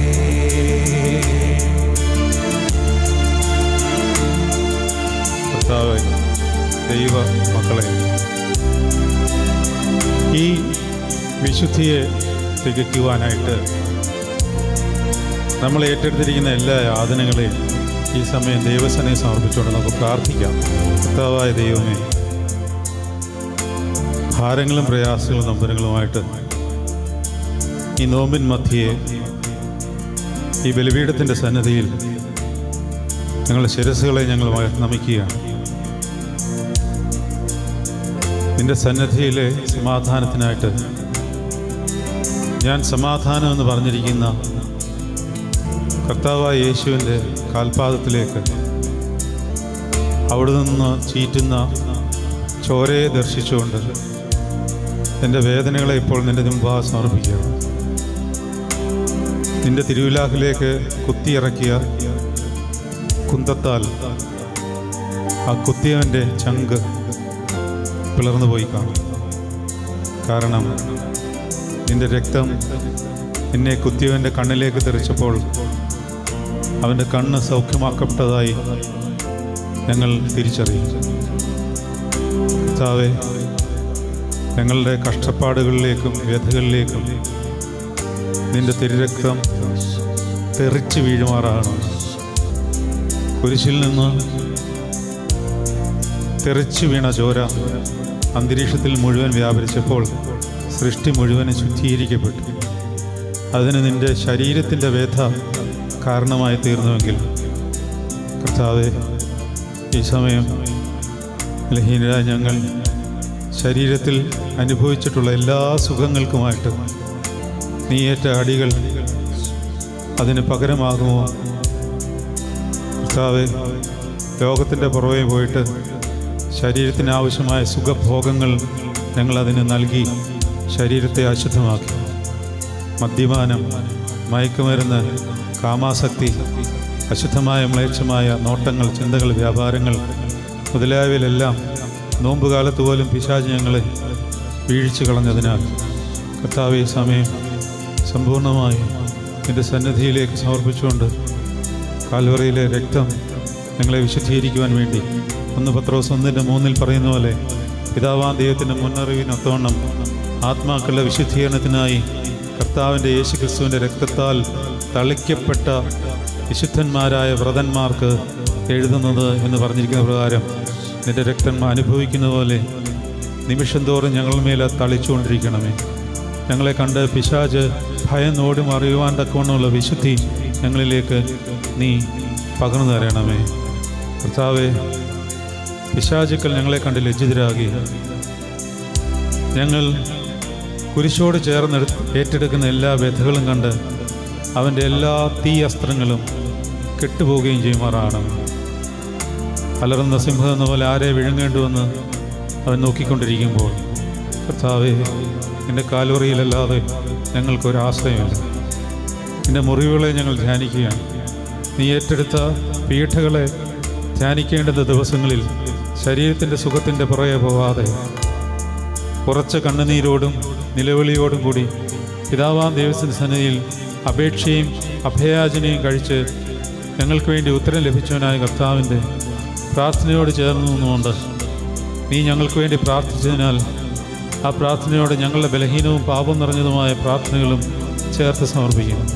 വന്നിരിക്കുന്ന എല്ലാവരിലേക്കും ഇപ്പോൾ തന്നെ നിൻ്റെ പരിശുദ്ധാത്മാവിൻ്റെ തളിർപ്പ് കൊടുത്ത് അവരെ നനയ്ക്കണമേ. നിങ്ങളുടെ പ്രാണൻ നനഞ്ഞ തോട്ടം പോലെയാകും എന്ന് യെരമ്യാപ്രവാചകൻ പറഞ്ഞിരിക്കുന്ന വചനം ഇവരിൽ നിവൃത്തിയാകണമേ. ഇവരെ അനുഗ്രഹിച്ച് വാഴ്ത്തി ശുദ്ധീകരിക്കണം. കൂരിരുൾ പാതയതോ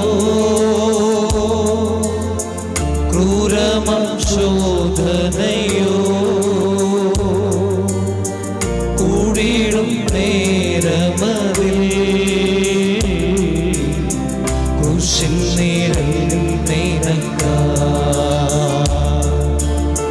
കാലങ്ങൾ കാത്തിടണോ നാഥാ നിന്നാഗമനം കഷ്ടത തീർന്നിടുവാ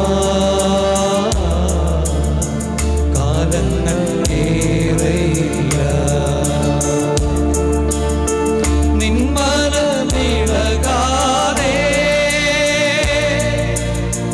നിന്മനം പതറാതെ യേശുവേ നിന്നോടു കൂടെയെന്നും ഞാനുണ്ട് അന്ത്യം വരെ.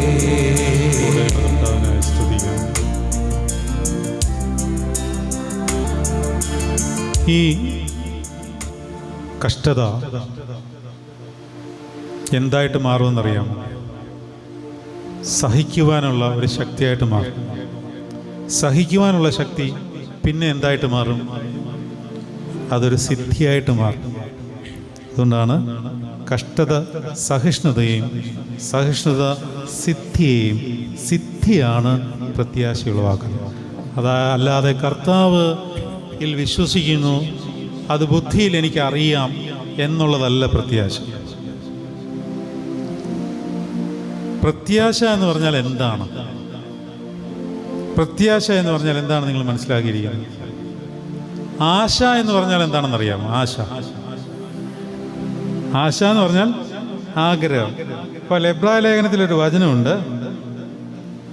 എന്താണ്? എന്തിൻ്റെ ഉറപ്പും കാണാത്ത കാര്യങ്ങളുടെ നിശ്ചയമാകും. എന്തിൻ്റെ ഉറപ്പാണ്? വിശ്വാസം എന്നതോ ആശിക്കുന്നതിൻ്റെ ഉറപ്പെന്നാണ്. എന്താണ് ഞാൻ ആശിച്ചത്? ഇന്നെനിക്കൊരാഗ്രഹം തോന്നി, എൻ്റെ കാറിൻ്റെ എൻജിനൊക്കെ പോയി, 10-12 കൊല്ലമായി, ഒരു പുതിയ കാറ് വാങ്ങിക്കണം. എൻ്റെ ആശയാണ്. അതിൻ്റെ ഉറപ്പാണോ പ്രത്യാശ? വിശ്വാസം ആണോ? അപ്പം അതല്ല. അപ്പം ആശ എന്നുള്ള വാക്ക് അവിടെ ശരിയല്ല. നമ്മൾ പ്രാർത്ഥിച്ച് വിശ്വസിച്ച് നേടുന്നത് പലതും ആശകളാണ്, പ്രത്യാശയല്ല. മകളുടെ കല്യാണം നടക്കണം, പ്രാർത്ഥിച്ചു, കല്യാണം നടന്നു. അപ്പോൾ എന്ത് വർദ്ധിച്ചു? വിശ്വാസം വർദ്ധിച്ചു. വീട് പണി നടക്കണം, പ്രാർത്ഥിച്ചു, വീട് പണി നടന്നു. എന്ത് വർദ്ധിച്ചു? വിശ്വാസം വർദ്ധിച്ചു. വചനവുമുണ്ട്, വിശ്വാസം എന്നതോ ആശിക്കുന്നതിൻ്റെ ഉറപ്പ്. അതല്ല വിശ്വാസം. അങ്ങനെയുള്ള വിശ്വാസം ഉറപ്പിക്കാനായിട്ട് കർത്താവിൽ വിശ്വസിക്കണമെന്നില്ല. എല്ലാ മതത്തിലുമുള്ള എല്ലാവരും പ്രാർത്ഥിക്കുമ്പോൾ അവർക്ക് അവരുടെ പ്രാർത്ഥനകൾക്ക് ഫലം കിട്ടുന്നുണ്ട്. ഇല്ലെന്ന് പറയാൻ പറ്റും. എൻ്റെ ആശ്രമത്തിൻ്റെ മുമ്പിൽ കൂടെയാണ് ശബരിമല വണ്ടികൾ പോകുന്നത്. എല്ലാ വർഷവും വണ്ടികളിൽ ചിലത് നിർത്തി അവിടെ വന്നിരുന്ന് ഭക്ഷണം കഴിക്കും. ഞങ്ങൾ ഭക്ഷണം കൊടുക്കും. എന്നിട്ടാണ് ശബരിമലയിലേക്ക് പോകുന്നത്. വീടുകളിൽ പിള്ളേരുടെ എണ്ണമൊക്കെ കുറയുന്നെന്നാണ് പറയുന്നത്.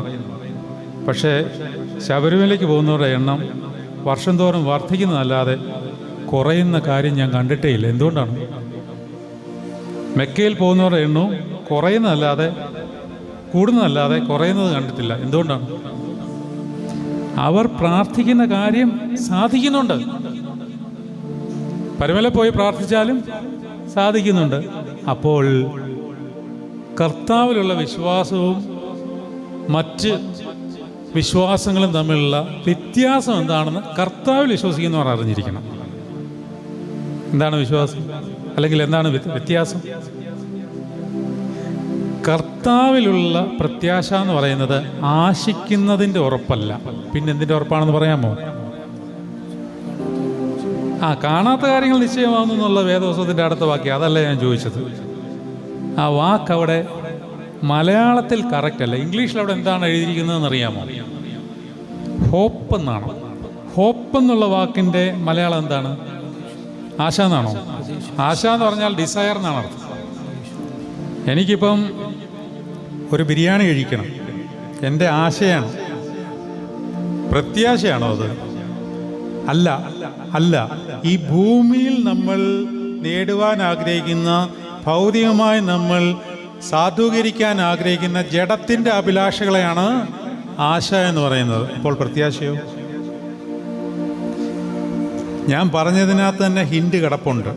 ഭൂമിയിലുള്ളത് ആഗ്രഹിക്കുകയും അത് നിവൃത്തിയാക്കുവാൻ പ്രാർത്ഥിക്കുകയും ചെയ്യുന്നതാണ് ആശ. അപ്പോൾ പ്രത്യാശ എന്ന് പറയുന്നതോ ഭൂമിക്ക് അപ്പുറമുള്ളത് ആഗ്രഹിക്കുന്നതാണ് പ്രത്യാശ.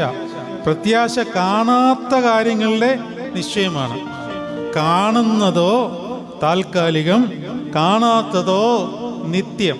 അപ്പൊ കാണാത്തതിനെ അതിൽ ഉറച്ചു വിശ്വസിക്കുന്നതിനെയാണ് പ്രത്യാശ എന്ന് പറയുന്നത്. അപ്പോൾ വിശ്വാസം എന്ന് പറയുന്നത് പ്രത്യാശിക്കുന്നതിൻ്റെ ഉറപ്പാണ്, കാണാത്ത കാര്യങ്ങളുടെ നിശ്ചയമാണ്, അല്ലാതെ ആശിക്കുന്നതിൻ്റെ ഉറപ്പല്ല. അങ്ങനെയാണെങ്കിൽ അടുത്ത ചോദ്യം, നിങ്ങൾക്ക് ഉള്ള ഒരു പ്രത്യാശ പറയൂ. ഒരു പ്രത്യാശ പറയൂ. ഒരു പ്രത്യാശയില്ല. ഞങ്ങൾക്ക് ഈ ലോകത്തിൽ ഇങ്ങനെ അങ്ങോട്ട് ജീവിക്കണം, പറ്റുമെങ്കിൽ മരിക്കാതിരിക്കണം. നിങ്ങൾ മരിക്കും നിശ്ചയം, കേട്ടോ. ഇഷ്ടപ്പെട്ടില്ല. ഒരു പ്രത്യാശ പറഞ്ഞേ. കർത്താവ് വരും, അതൊരു പ്രത്യാശയാണ്. കർത്താവ് വരും എന്നുള്ളത് പ്രത്യാശയായിട്ട് കൂട്ടാൻ പറ്റില്ല. പ്രത്യാശയാണെന്ന് ഞാൻ പറഞ്ഞുവെങ്കിലും അത് നമ്മുടെ ഉറപ്പാണ്. അത് വരും, അത് ഉറപ്പാണ്. പ്രത്യാശ അതാണോ? പ്രത്യാശ എന്താണ്? കാണാത്ത കാര്യങ്ങളുടെ നിശ്ചയമാണ്. കർത്താവ് വരും എന്നുള്ളത് ഉറപ്പായുള്ളൊരു കാര്യമാണ്. അത് പ്രത്യാശയ്ക്കും അപ്പുറമുള്ള കാര്യമാണ്. പ്രത്യാശ എന്ന് പറഞ്ഞാൽ എന്താണ്? ഒരു പ്രത്യാശ പറയാമോ? വിശ്വാസത്തിൻ്റെ അവസാനത്തെ കണ്ണി എന്ന് പറഞ്ഞേ, പാപമോചനത്തിന് മാമോദീസ എന്താണ്? ഒരിക്കലല്ല, ഒന്നെന്നുള്ളതാണ് കറക്റ്റ്. അത് പോട്ടെ, അതിനെപ്പറ്റി ഇപ്പം പഠിപ്പിക്കാൻ എനിക്ക് സമയമില്ല. എല്ലാവരും ഒരിക്കൽ എന്നാണ് പറയുന്നത്. പുസ്തകത്തിൽ അങ്ങനെയാണ് അച്ചടിച്ച് വെച്ചിട്ടുള്ളത്. അതുകൊണ്ട് ഞാൻ നിങ്ങളെ കുറ്റം പറയില്ല. പാപമോചനത്തിന് മാമോദീസ ഒന്ന് മാത്രമാണ്. പഴയ പുസ്തകങ്ങളിലൊക്കെ അങ്ങനെയായിരുന്നു. പിന്നെ എങ്ങനെയാണ് ഇങ്ങനെ ആയെന്ന് അറിഞ്ഞുകൂടാ. വിശ്വാസം ഒന്ന്, സ്നാനം ഒന്ന്, വചനമാണ്. അത് പഠിച്ചെങ്കിലേ മനസ്സിലാകത്തുള്ളൂ. അതിലേക്ക് ഞാൻ പ്രവേശിക്കുന്നില്ല. പാപമോചനത്തിന് മാമോദീസ ഒന്ന് മാത്രമാകുന്നു എന്ന് ഞങ്ങൾ ഏറ്റുപറഞ്ഞ് മരിച്ചുപോയവരുടെ ഉയർപ്പ് പ്രത്യാശയാണ്. വരുവാനിരിക്കുന്ന ലോകത്തിലെ പുതിയ ജീവൻ പ്രത്യാശയാണ്. മാലാഖമാരുടെ സാന്നിധ്യം പ്രത്യാശയാണ്. ഇതൊക്കെയാണ് പ്രത്യാശ. അപ്പോൾ വിശ്വാസം എന്നതോ പ്രത്യാശിക്കുന്നതിൻ്റെ ഉറപ്പാണ്, കാണാത്ത കാര്യങ്ങളുടെ നിശ്ചയമാണ്. ഇതിലേക്ക് ഈ ബലഹീനമായ അവസ്ഥയിൽ ഒരു കൃപ നമ്മളിലേക്ക് വരണം. ഇതൊക്കെ നമുക്ക് ഏറ്റെടുക്കണമെന്നുണ്ടെങ്കിൽ എല്ലാം ദൈവത്തിൻ്റെ കൃപയാലാണ്. നിങ്ങൾ വിശ്വസിക്കുന്നതും നിങ്ങളുടെ മിടുക്കൊണ്ടല്ല, അങ്ങനെ വിചാരിക്കരുത്. നിങ്ങൾ മാമോദീസ മുങ്ങി, നിങ്ങൾ സ്നാനമേറ്റ് പരിശുദ്ധാത്മാവ് നിങ്ങളിൽ നിക്ഷേപിക്കപ്പെട്ടിരിക്കുന്നത്, അതിനെ വളർത്തിയോലോ എന്നുള്ളത് വേറെ കാര്യം, നിക്ഷേപിക്കപ്പെട്ടിരിക്കുന്നത് കൃപയാലാണ്, നിങ്ങൾ വിശ്വസിക്കുന്നതുകൊണ്ടല്ല. പലപ്പോഴും നമുക്ക് അങ്ങനെ ഒരു തെറ്റിദ്ധാരണയുണ്ട്. നമ്മൾ നടത്തുന്ന പ്രാർത്ഥനകൾക്ക് മറുപടി ലഭിക്കുമ്പോൾ ഞാൻ പ്രാർത്ഥിച്ചതുകൊണ്ടാണ് എനിക്കിത് ലഭിച്ചത് എന്ന് പറഞ്ഞാൽ നിങ്ങൾ പ്രാർത്ഥിച്ചതിൻ്റെ സർവ്വകൃപയും പോയി. നിങ്ങൾ നോൻപ് നോറ്റതുകൊണ്ടാണ് നിങ്ങൾക്ക് ഈ അഭൂർത്തി ഉണ്ടായത് എന്നൊക്കെ പറയുവാൻ തുടങ്ങിക്കഴിഞ്ഞാൽ നോമ്പിൻ്റെ ഉദ്ദേശമേ അതല്ല. അത് പോട്ടെ, അങ്ങനെ വിശ്വസിക്കുന്നവരാകെ കൊണ്ട് ആ രീതിയിൽ പറഞ്ഞു എന്നുള്ളതേ ഉള്ളൂ. ഒന്നും നമ്മൾ ചെയ്യുന്നില്ല. ഇച്ഛിക്കുന്നവനാലുമല്ല, പ്രവർത്തിക്കുന്നവനുമാനുമല്ല, സകലവും ദൈവത്തിൻ്റെ ഇഷ്ടത്താൽ അത്രേ സാധിക്കുന്നത്. എന്നാൽ ബലഹീനമായ നമ്മളിൽ കൂടി കൃപ തെളിഞ്ഞു വരും. ദൈവത്തിൻ്റെ കൃപ ഇറങ്ങിയാൽ മാത്രമേ നമ്മുടെ വിശ്വാസത്തിന് ശക്തി വർദ്ധിക്കുകയുള്ളൂ. ഒരു വശത്തുകൂടി കർത്താവ് നമ്മളെ, നമ്മുടെ ബലഹീനതകളെയും നമ്മളുടെ പാപാവസ്ഥയൊക്കെ പണിഞ്ഞ് നമുക്ക് കർത്താവിൻ്റെ കഷ്ടാനുഭവത്തോട് ചേർന്ന് വിശുദ്ധി നൽകിക്കൊണ്ടിരിക്കുമ്പോൾ മറ്റൊരു വശത്ത് പിശാച് മറ്റൊരു പണി തുടങ്ങും. നമ്മൾ പോലും അറിയാതെ നമ്മളെ വീഴിക്കുവാനുള്ള എല്ലാ ക്രമീകരണങ്ങളും കർത്താവിനോട് അടുക്കുവാൻ ശ്രമിക്കുന്നവർക്ക് ഉണ്ടാകും. അതിന് യാതൊരു സംശയം വേണ്ട. നിങ്ങൾ വിചാരിക്കുന്ന പോലെ പിശാചിന് നമ്മൾ ഉദ്ദേശിക്കുന്ന പണിയല്ല ഉള്ളത്. പലപ്പോഴും തമാശയെങ്കിലും നമ്മൾ പറയാറുണ്ട്, കാർ ഓടിച്ചുകൊണ്ടിരിക്കുമ്പോൾ ടയർ പഞ്ചറായി, പൈശാചി ആക്രമണം. അടുക്കളയിൽ പാചകം ചെയ്തുകൊണ്ടിരുന്നപ്പോൾ കടുക് തീർന്നു, ഇന്ന് ഈ വീട്ടിൽ പിശാചാണ്. ഇതൊന്നുമല്ല പിശാചിൻ്റെ പണി. അതൊക്കെ നമ്മുടെ അശ്രദ്ധ കൊണ്ട് വരുന്നതാണ്. പിശാചിന് ഒറ്റ ലക്ഷ്യമേ ഉള്ളൂ, ക്രിസ്തുവിലേക്ക് ആര് നോക്കുന്നുവോ അവനെ അവിടുന്ന് എങ്ങനെയെങ്കിലും വീഴിക്കണം. അല്ലാതെ അവന് യാതൊരു വേലയുമില്ല. ഈ ഫിലോക്കാലിയയിലെ ഒരു പ്രത്യേക തരം പിശാചിനെ പറ്റി പറയുന്നത് ഞാൻ നിങ്ങളുടെ ശ്രദ്ധയിലേക്കൊന്ന് പെടുത്താം. നിങ്ങൾ ചിന്തിച്ചിട്ട് പോലും ഉണ്ടാവില്ല. ഈ ഞാനും ചിന്തിച്ചിട്ടില്ല, പക്ഷെ എനിക്ക് മനസ്സിലായിട്ടുണ്ട്. വായിക്കുകയാണ്. വിവിധ തരം പിശാചുകളുണ്ട്. അതിലൊന്ന് വഞ്ചകനായ മറ്റൊരു പിശാചുണ്ട്. പുലർകാലത്താണ് അവൻ മനുഷ്യഹൃദയങ്ങളെ സന്ദർശിക്കുന്നത്, രാവിലെ. അപ്പോൾ നമ്മളൊരു കാര്യം മനസ്സിലാക്കിക്കോണം, ഇത് എഴുതിയത് 2ാം 3ാം നൂറ്റാണ്ടുകളിലൊക്കെയാണ്. അന്ന് ഈ ഇൻ്റർനെറ്റോ ഫോണോ അല്ലെങ്കിൽ കാറോ ജീപ്പോ ഒന്നും ഇല്ല. പക്ഷേ മനുഷ്യർ തമ്മിൽ സമ്പർക്കങ്ങളുണ്ട്. അപ്പോൾ എപ്പോഴും മനുഷ്യരുമായിട്ട് സംസാരിച്ചുകൊണ്ടിരിക്കണം, ഇടപെട്ടുകൊണ്ടിരിക്കണം എന്നൊരു തോന്നലുണ്ട്. അപ്പോൾ അത് കാലികമായി ഇന്നത്തെ രീതിയിൽ വ്യാഖ്യാനിക്കുമ്പോൾ മറ്റൊരു രീതിയിൽ ചിന്തിക്കണം. കാരണം ഇന്ന് ആരും പുറത്തിറങ്ങാറില്ല. ഈ പിശാചിൻ്റെ കാര്യം പറയുന്നത് എന്താണെന്നറിയാമോ? മറ്റ് വീടുകളും ഗ്രാമങ്ങളും നഗരങ്ങളും സന്ദർശിക്കാനായി അവൻ നമ്മുടെ മനസ്സിനെ കൂട്ടിക്കൊണ്ടു പോകുന്നു. ഇത്തരം സന്ദർശനങ്ങൾ വികാരങ്ങളെ ഉണർത്താൻ കാരണമാവുകയില്ലെന്ന് അവൻ ഭാവിക്കുന്നു. ഈ സന്ദർശനത്തിലൂടെ മനസ്സ് പഴയ പരിചയക്കാരെ കണ്ടുമുട്ടുന്നതിനും ദീർഘമായി സംഭാഷണത്തിൽ ഏർപ്പെടുന്നതിനും തൽഫലമായി കൂടുതൽ ദുഷിക്കുന്നതിനും ഇടവരുന്നു. ഇനി ഇങ്ങോട്ട് ശ്രദ്ധിച്ചേ, നമ്മളിപ്പം വീടിന് പുറത്തിറങ്ങാറുണ്ടോ? ഇല്ലല്ലോ. അപ്പോൾ നമ്മുടെ ഉള്ളിൽ ഈ വക പിശാചുകൾ ഒന്നും ഇല്ല എന്നാണ് ധാരണ. നമ്മുടെ ലോകം ഇതിനേക്കാളിൽ വൃത്തികേടാണ്. കാരണം നമ്മുടെ ലോകം ഇപ്പോൾ മുറിക്കകത്താണ്. മുറിക്കകത്ത് നമ്മളുടെ ഒരു ലോകം ഈ സാധനം വഴി ഉണ്ടാക്കിയിട്ടുണ്ട്. ഞാൻ പലപ്പോഴും പറയാറുണ്ട്, എല്ലാവരുടെയും മൊബൈല് കൂതാശ ചെയ്യണം. അതിനാ ചിരിക്കുന്നത്. കാറ് കൂതാശയെങ്കിൽ മൊബൈൽ കൂതാശ ചെയ്യരുത്. അതിനാ ചെയ്യണം. ഇതിനകത്ത് വേദോസം ഡൗൺലോഡ് ചെയ്താലൊന്നും കാര്യം നടക്കത്തില്ല. ഇതിനകത്തൂടെ നിങ്ങൾ എന്ന് ഞാൻ പറയുമ്പോൾ എന്നെയും കൂടെ ചേർത്ത് പറയാം. നമ്മൾ എന്തെല്ലാം കാര്യങ്ങളാണ് കാണുന്നത്. അതിൻ്റെ ഇടയ്ക്ക് വേദോസം കുത്തിത്തിരിയാലൊന്നും ഇത് വിശുദ്ധീകരിക്കപ്പെടത്തൊന്നുമില്ല. വേദോസവും നമുക്ക് സ്വന്തമായിട്ട് വേണം. അവനവൻ്റെ പുസ്തകം, തങ്ങളുടെ സാക്ഷ്യത്തിൻ്റെ വചനം. അപ്പോൾ നമ്മൾ മുറിയിലിരുന്നിട്ട് നമുക്കൊരു ലോകം ഉണ്ടാക്കിയിട്ട് നമ്മളതിൽ സംഭാഷിച്ചു കൊണ്ടേയിരിക്കുകയാണ്. അശുദ്ധി മുഴുവൻ അകത്തേക്ക് കയറുകയാണ്. എന്നിട്ടാണ് രാവിലെ കാപ്പയൊക്കെ ഇട്ടുകൊണ്ട് ഞാൻ വിശുദ്ധ കുർബാന ചൊല്ലുന്നത്. എങ്കിൽ പരിശുദ്ധാത്മാവ് ഒഴിച്ച് ബാക്കിയെല്ലാം കാണും. വേണ്ടിയ ആൾ കാണില്ല. വേണ്ടാത്ത കാര്യങ്ങളെല്ലാം കാണുകയും കേൾക്കുകയും ചെയ്തിട്ട്. അപ്പം വേണ്ടാത്ത കാര്യങ്ങൾ എന്നൊക്കെ പറയുമ്പോൾ നിങ്ങൾ വിചാരിച്ചിരിക്കുന്നത് വളരെ മ്ലേച്ഛമായ അശുദ്ധിയുടെ അങ്ങേയറ്റത്തെ വ്യാപാരത്തിൽ അടിമപ്പെട്ട സംഗതികളാണെന്നൊന്നും വിചാരിക്കേണ്ട. ന്യൂസ് അവർ പോലും കാണാൻ പറ്റില്ല, മ്ലേച്ഛമാണ്. ചെവിയെ അശുദ്ധമാക്കും. ചെവിയെ അശുദ്ധമാക്കിയിട്ട് ആരാധനയ്ക്ക് വന്നു കഴിഞ്ഞാൽ സ്വർഗീയ മാലാഖമാരുടെ ഇമ്പങ്ങളൊന്നും കേൾക്കുവാൻ പറ്റില്ല. അത് കേൾക്കുവാൻ പറ്റും.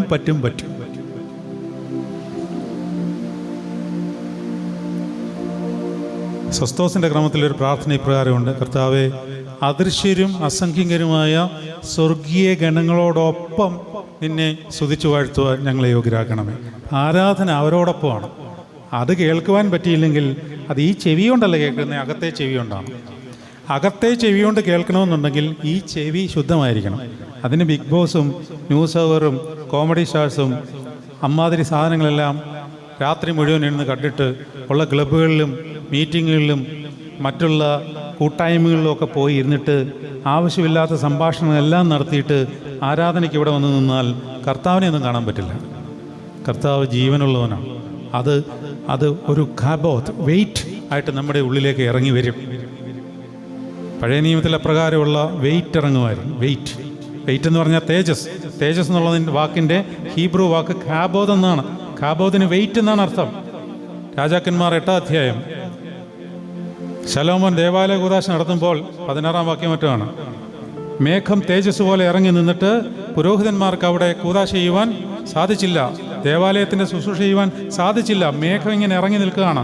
ശലോമോൻ്റെ ഒറ്റ പ്രാർത്ഥനയിൽ തേജസ് കൊണ്ട് പുരോഹിതന്മാരുടെ ധൂപാർപ്പണം കാരണം മേഘതമസിൽ ദൈവത്തിൻ്റെ തേജസ് ഇറങ്ങി വന്നിട്ട് പുരോഹിതന്മാർക്ക് ശുശ്രൂഷ ചെയ്യുവാൻ സാധിക്കുന്നില്ല. പുതിയ നിയമത്തിൽ 2 കൊരിന്ത്യർ 3:7 പൗലോസ്ലീഹ ഇപ്രകാരം പറയുന്നു: എന്നാൽ കല്ലിൽ അക്ഷരമായി കൊത്തിയിരുന്ന മരണത്തിൻ്റെ ശുശ്രൂഷ നീക്കം വരുന്നതായ മോശയുടെ മുഖ തേജസ് നിമിത്തം ഇസ്രായേൽ മക്കൾക്ക് അവൻ്റെ മുഖത്ത് നോക്കിക്കൂടാതെ വണ്ണം തേജസ് ഉള്ളതായിരുന്നുവെങ്കിൽ ആത്മാവിൻ്റെ ശുശ്രൂഷ, ബാക്കി പറയൂ, അധികം തേജസ് ഉള്ളതാകില്ലയോ? ശിക്ഷാവിധിയുടെ ശുശ്രൂഷ തേജസ് ഉള്ളതെങ്കിൽ നീതിയുടെ ശുശ്രൂഷ തേജസ്സേറിയതായിരിക്കും. എന്ന് പറഞ്ഞാൽ മോശയുടെ ന്യായപ്രമാണത്തിലെ പഴയ നിയമത്തിൻ്റെ ശുശ്രൂഷയ്ക്ക് ഇത്രമാത്രം ശക്തിയുണ്ടെങ്കിൽ ഈ കർത്താവ് തൻ്റെ ശരീരം തകർത്ത് സ്ഥാപിച്ച് അപ്പവീഞ്ഞുകളിലൂടെ എൻ്റെ ശരീരം നിങ്ങൾ ഭക്ഷിക്കുവീൻ എന്ന് പറഞ്ഞ് തന്ന ആ ശരീരത്തിൻ്റെ രക്തത്തിൻ്റെ ആഘോഷം നടത്തുന്ന പരിശുദ്ധ കുർബാനയിലെ തേജസ്സിൻ്റെ മഹത്വം എന്തേ നമുക്ക് കിട്ടാത്തതിൻ്റെ കാര്യം ഇതാണ്. ഇതിന് വിശുദ്ധി അത്യന്താപേക്ഷിതമാണ്, മാൻഡേറ്ററിയാണ്. അല്ലെങ്കിൽ പള്ളിയിലൊക്കെ വരാം. പള്ളിയിൽ വരുന്നത് എന്തിനാണ്? നമ്മളെ പള്ളിയിൽ വരുവാൻ പ്രേരിപ്പിക്കുന്ന എന്ത് ഘടകമാണെന്ന് നമ്മൾ ചിന്തിക്കണം. ദേവാലയത്തിലേക്ക് നമ്മളെ വരുവാൻ പ്രേരിപ്പിക്കുന്നത്, ഇപ്പോൾ യൂത്ത് ലീഗുകാരെ വെച്ചോളൂ. യൂത്ത് ലീഗുകാർ എന്തിനാണ് ദേവാലയത്തിൽ വരുന്നത്?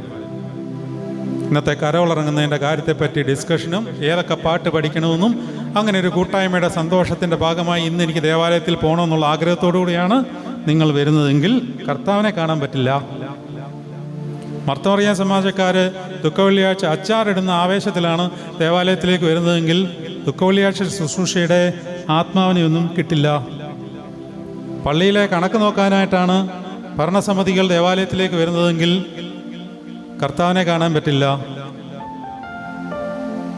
കർത്താവിനെ കാണണമെങ്കിൽ അതേ ആഗ്രഹം കൃപയാൽ നമുക്ക് ലഭിക്കുകയും അങ്ങനെ കൃപയാൽ തലേന്ന് സന്ധ്യ തൊട്ടേ പ്രത്യേകമായ വിശുദ്ധിയിൽ നമ്മൾ വരണം.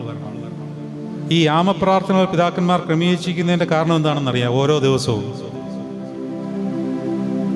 ഞായറാഴ്ച വൈകിട്ട് മുതൽ, അതായത് തിങ്കളാഴ്ച സന്ധ്യ മുതൽ അടുത്ത ശനി സന്ധ്യ വരെ അല്ലെങ്കിൽ 9 മണി വരെയുള്ള യാമപ്രാർത്ഥന ക്രമീകരണം പിതാക്കന്മാർ ക്രമീകരിച്ച് വെച്ചിരിക്കുന്നത് അടുത്ത കുർബാനയ്ക്ക് വേണ്ടിയുള്ള ഒരുക്കത്തിന് വേണ്ടിയാണ്.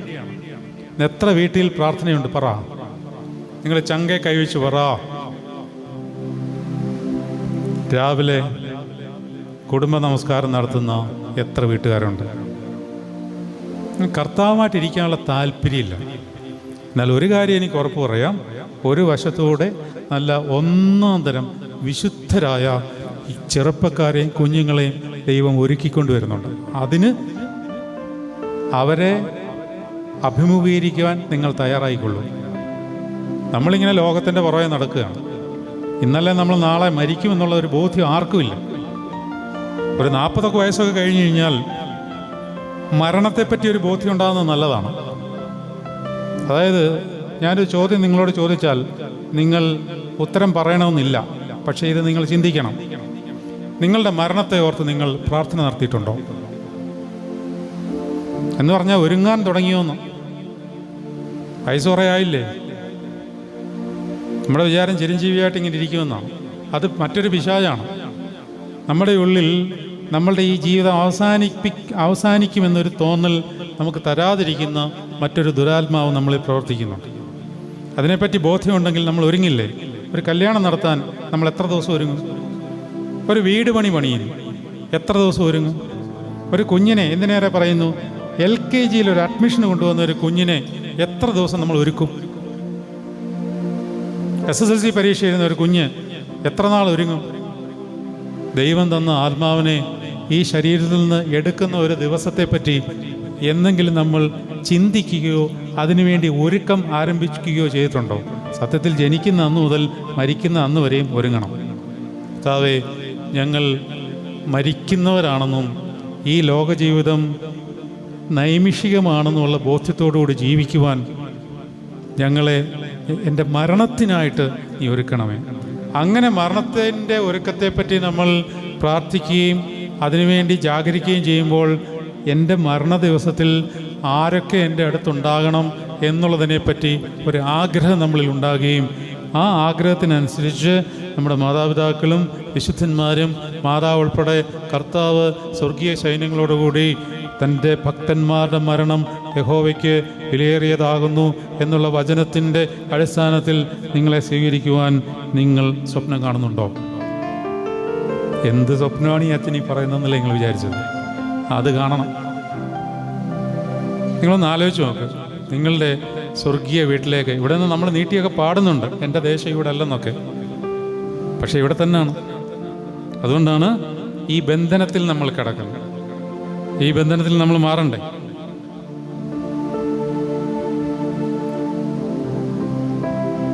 നന്നായിട്ട് നോക്കുന്നവരുങ്ങ. ഈ നോയമ്പ് അതിനു വേണ്ടിയുള്ളതാണ്. ശരീരത്തെപ്പറ്റിയുള്ള ചിന്തകൾ അല്പം ഒന്ന് മാറ്റി നിർത്തും. നിങ്ങൾ അകത്തെ മനുഷ്യനെ സംബന്ധിച്ച് ശക്തിയോടെ ബലപ്പെടുവാൻ ആഗ്രഹിക്കും. എഫേസ്യർ 3:16 വായിക്കും. എഫേസ്യർ 3:16 പൗലോസ് ശ്ലീഹായുടെ അതിമനോഹരമായ പ്രാർത്ഥനയും എൻ്റെ വ്യക്തിപരമായ അഭിപ്രായത്തിൽ വേദോത്സവത്തിലെ ഏറ്റവും മനോഹരമായൊരു പ്രാർത്ഥനയാണ്. പക്ഷേ ഒറ്റയടിക്കൊന്നും മനസ്സിലാകത്തില്ല. അത് ഇരുന്ന് അപഗ്രഥിച്ച് വായിച്ച് ധ്യാനിക്കുമ്പോൾ പരിശുദ്ധാത്മാവ് വെളിപ്പെടുത്തി തരും. അതിലേക്ക് ഞാൻ പ്രവേശിച്ച് അത് എക്സ്പ്ലെയിൻ ചെയ്യാൻ ഇപ്പം മുതിരുന്നില്ല. അത് എക്സ്പ്ലെയിൻ ചെയ്യാൻ ഒരു 3 മണിക്കൂറെങ്കിലും മിനിമം വേണം. എങ്കിലും അവിടെ പൗലോസ് ശ്ലീഹ പ്രയോഗിച്ചിരിക്കുന്ന ഒരു വാക്കുണ്ട്, അകത്തെ മനുഷ്യൻ. അതുകൊണ്ട് സ്വർഗത്തിലും ഭൂമിയിലുമുള്ള സകല കുടുംബങ്ങൾക്കും പേർ വരുവാൻ കാരണമായ പിതാവാം ദൈവത്തിൻ്റെ സന്നിധിയിൽ ഞാൻ മുട്ടുകുത്തുന്നു. അപ്പോൾ പൗലോസ് ശ്ലീഹ മുട്ടുകുത്തി. അവൻ തൻ്റെ ധനത്തിൻ്റെ മഹത്വത്തിനൊത്തോണം അവൻ്റെ ആത്മാവിനാൽ നിങ്ങൾ അകത്തെ മനുഷ്യനെ സംബന്ധിച്ച് ശക്തിയോടെ ബലപ്പെടണം. അകത്തൊരു മനുഷ്യനുണ്ട്, അവനാണ് കൊഴുപ്പിക്കേണ്ടത്, അവനെയാണ് നിങ്ങൾ കൊഴുപ്പിക്കേണ്ടത്, ഈ ശരീരത്തെ അല്ല. അതിന് ഈ ശരീരത്തെ ക്ഷീണിപ്പിച്ചെങ്കിലേ സാധിക്കത്തുള്ളൂ. അതിനാണ് ഭക്ഷണം മാറ്റിവെക്കുന്നത്. ഉപവസിച്ച് സ്വർഗരാജ്യത്തിൽ പോകുന്ന ആരും വിചാരിക്കേണ്ട, നടക്കില്ല. അത് അതിനുള്ളതല്ല. രാവിലെ മുതൽ വൈകിട്ട് വരെ ഉപവസിച്ചിട്ട് വൈകിട്ട് പോയി എല്ലാ അഭ്യാസ പ്രകടനങ്ങളും കാണിക്കുന്ന മറ്റൊരു ഗ്രൂപ്പ് വേറെയുണ്ട്. എന്നാൽ ഉപവസിച്ചിട്ട് സ്വർഗരാജ്യത്തിൽ പോകാം എന്നുള്ളതായിരിക്കരുത് ലക്ഷ്യം. ഉപവസിക്കുന്നത് എന്തിനാണ് പറയാമോ? എന്തിനാണ് ഉപവസിക്കുന്നത്? എന്തിനാണ് ഉപവസിക്കുന്നത്? ഉപവസിക്കണോ? മണവാളൻ കൂടെയുള്ളപ്പോൾ തോഴ്മക്കാർ ഉപവസിക്കേണ്ട കാര്യമുണ്ടോ? ഉണ്ടെന്നോ ഇല്ലെന്നോ? ഇല്ല, ഉണ്ട്. ഏതെങ്കിലും ഒന്നുറപ്പിക്കുക. മണവാളൻ കൂടെയുള്ളപ്പോൾ തോഴ്മക്കാർ ഉപവസിക്കേണ്ട കാര്യമുണ്ടോ? ഇല്ല, പക്ഷെ ഉണ്ട്. എന്തുകൊണ്ടില്ല? എന്തുകൊണ്ടുണ്ട്? കർത്താവ് എന്താണ് പറഞ്ഞിരിക്കുന്നത്? ഉപവസിക്കുമ്പോൾ നിങ്ങൾ കപടഭക്തിക്കാരെ പോലെ വാടിയ മുഖം കാണിക്കരുത്. ഉപവസിക്കുന്നെങ്കിൽ എന്നാണോ? ആണോ? ഉപവസിക്കുമ്പോൾ എന്ന് പറഞ്ഞാൽ അർത്ഥം എന്താണ്? ഉപവസിക്കണം. എന്തിനാണ് ഉപവസിക്കുന്നത് എന്നുള്ളതാണ് അടുത്ത ചോദ്യം. മണവാളൻ കൂടെ ഉണ്ടെങ്കിൽ ഉപവസിക്കേണ്ട കാര്യമില്ല. അതുകൊണ്ട് വിശുദ്ധ കുർബാന അനുഭവിച്ച് മാമോദീസ ഏറ്റ് ആത്മാവിൽ രക്ഷിക്കപ്പെട്ടിരിക്കുന്ന നാം ഏവരിലും മണവാളൻ എപ്പോഴും കൂടെ ഉണ്ട്. അതിന് സംശയമൊന്നുമില്ല. പാപത്തിൽ വീഴാതെ സൂക്ഷിച്ച് ജീവിച്ചാൽ മണവാളൻ കൂടെ തന്നെ കാണും. അവർ ഉപവസിക്കണോ എന്നാണ് ചോദ്യം. മാത്യുസ് റമ്പാച്ചൻ ഉപവാസമായിരുന്നു. എല്ലാ ദിവസവും ഉപവാസമാണ്. എല്ലാ ദിവസവും കുർബാന ചൊല്ലുന്ന ആളായിരുന്നു. എന്തിനാണ് ഉപവസിച്ചത്? പുതിയ നിയമത്തിൽ ഉപവസിക്കുന്നത് പഴയ നിയമത്തിലെ ഉപവാസം പോലെ അല്ല. പഴയ നിയമത്തിൽ ഉപവസിക്കുന്നത് ഒരു കാര്യസാധ്യത്തിന് വേണ്ടിയാണ്. മോശ ഉപവസിച്ചു യുദ്ധം ജയിക്കുവാൻ. എസ്രാ നെഹമ്യ ഉപവസിച്ചു ദേവാലയം പണി വൃത്തിയായിട്ട് നടക്കുവാൻ. എസ്തേർ ഉപവസിച്ചു യഹൂദന്മാരുടെ രക്ഷയെ പ്രതി രാജാവിൽ നിന്ന് പ്രീതി ലഭിക്കുവാൻ. ഇയ്യോബ് ഉപവസിച്ചു, ദാനിയേൽ ഉപവസിച്ചു. എല്ലാത്തിനും മുമ്പിൽ ഒരു ലക്ഷ്യ കാര്യമുണ്ട്. എന്നാൽ പുതിയ നിയമത്തിലെ മണവാട്ടിയായ കർത്താവിൻ്റെ മക്കളാകുന്ന നമ്മൾ കർത്താവ് കൂടെയുള്ളപ്പോഴും ഉപവസിക്കുന്നതിന് 2 കാരണങ്ങളാണ്. ഒന്ന്, പുതിയ നിയമത്തിൽ ഉപവസിക്കുന്നത് ഒന്ന് നേടിയെടുക്കുവാനല്ല, മറിച്ച് കർത്താവിനോടുള്ള സ്നേഹം കൊണ്ടാണ്. കാരണം കർത്താവ് നമുക്ക് വേണ്ടി ഉപവസിച്ചു. ആ കർത്താവിനെ ഒന്ന് സ്നേഹിക്കുവാനുള്ള, അങ്ങോട്ട് സ്നേഹിക്കുവാൻ ഉള്ള ഒരു താല്പര്യം നമ്മുടെ ഉള്ളിൽ ഉണ്ടായെങ്കിൽ മാത്രമേ ഉപവസിക്കാൻ തോന്നത്തുള്ളൂ, അല്ലെങ്കിൽ ഉപവസിക്കാൻ തോന്നില്ല. ഈ 2 ഉപവസിക്കുന്നതിൻ്റെ രണ്ടാമത്തെ കാര്യം, ഭക്ഷണം കഴിക്കുമ്പോൾ എന്താണ് കുഴപ്പം? നിങ്ങൾക്കൊരു കാര്യം അറിയാമല്ലോ, കർത്താവിനെ ആദ്യം പരീക്ഷിച്ചത് എവിടാണ്? ഭക്ഷണത്തിലാണ്. അപ്പോൾ ഇത് വളരെയധികം അഡ്വേഴ്സ്ലി റിലേറ്റഡ് ആണെന്ന് മനസ്സിലാക്കിക്കൊള്ളണം, ആധ്യാത്മികതയും ഭക്ഷണവും. ഇന്ന് ഭക്ഷണം കൊണ്ട് പിശാച് ലോകത്തെ കീഴടക്കിയിരിക്കുകയാണ്. ഈ പറയുന്ന ഞാൻ ഇതിൽ നിന്ന് വിമുക്തനാണ് എന്ന് ഞാൻ അവകാശപ്പെടില്ല. പ്രാർത്ഥിച്ചുകൊണ്ടിരിക്കുകയാണ്, ശ്രമിച്ചുകൊണ്ടിരിക്കുകയാണ്. ഞാൻ ഓർക്കുന്നുണ്ട് 96 കാലഘട്ടങ്ങളിൽ ഞാൻ ബാംഗ്ലൂരിൽ ജോലി ചെയ്യുന്ന സമയമാണ്. അന്ന് ഞാൻ ആദ്യമായിട്ട് കേൾക്കുന്നത് കെൻഡക്കി ഫ്രൈഡ് ചിക്കൻ. അപ്പോൾ എനിക്കിത് കഴിക്കണമെന്ന് ആഗ്രഹം തോന്നി. ഒരു പീസിന് വില 100 രൂപ. ശമ്പളം ആകെ 2500 രൂപയുള്ളൂ. ഒരു മാസം ബാംഗ്ലൂരിൽ നിൽക്കണമെന്നുണ്ടെങ്കിൽ 5000 രൂപ അന്ന് വേണം. ഒരു പീസിന് 100 രൂപ. 3 ആഴ്ച വളരെയധികം ആലോചിച്ചിട്ട് എന്തും സംഭവിക്കട്ടെ എന്ന് വിചാരിച്ചു പോയി കഴിച്ചു. ഇതിൻ്റെ രുചി അറിയുക. 100 രൂപ ചിലവാക്കി, ചങ്ക് പൊട്ടിപ്പോയി. അന്ന് 100 രൂപയ്ക്ക് എടുത്ത് കൊടുക്കുക എന്ന് പറഞ്ഞാൽ നമുക്ക് ചിന്തിക്കാൻ പോലും കിട്ടാത്ത കാര്യമാണ്. ഞാൻ പറഞ്ഞുകൊണ്ട് വന്നത്, അന്ന് കെൻഡക്കി ഫ്രൈഡ് ചിക്കൻ കഴിക്കണമെന്നുണ്ടെങ്കിൽ മെട്രോപൊളിറ്റൻ സിറ്റീസിൽ മാത്രമേ ലഭിക്കത്തുള്ളായിരുന്നു. ഒന്നീ ഡൽഹി പോകണം, അല്ലെ ബോംബെ പോകണം, അല്ലെങ്കിൽ ചെന്നൈയിൽ വരണം, അല്ലെങ്കിൽ ബാംഗ്ലൂരിൽ വരണം. എറണാകുളത്ത് പോലും ഇല്ല ഈ സാധനം. ഇന്ന് കുമ്പഴവടക്ക് കെൻഡക്കി ഫ്രൈഡ് ചിക്കൻ്റെ ഔട്ട്ലെറ്റ് ഉണ്ട്. നിങ്ങൾക്കറിയാമോ? നിങ്ങൾ വിചാരിക്കും അതിനെന്താണ് കുഴപ്പമെന്ന്. കുഴപ്പമൊന്നുമില്ല, നമ്മളെ ഭക്ഷണത്തിൽ കീഴ്പ്പെടുത്തി.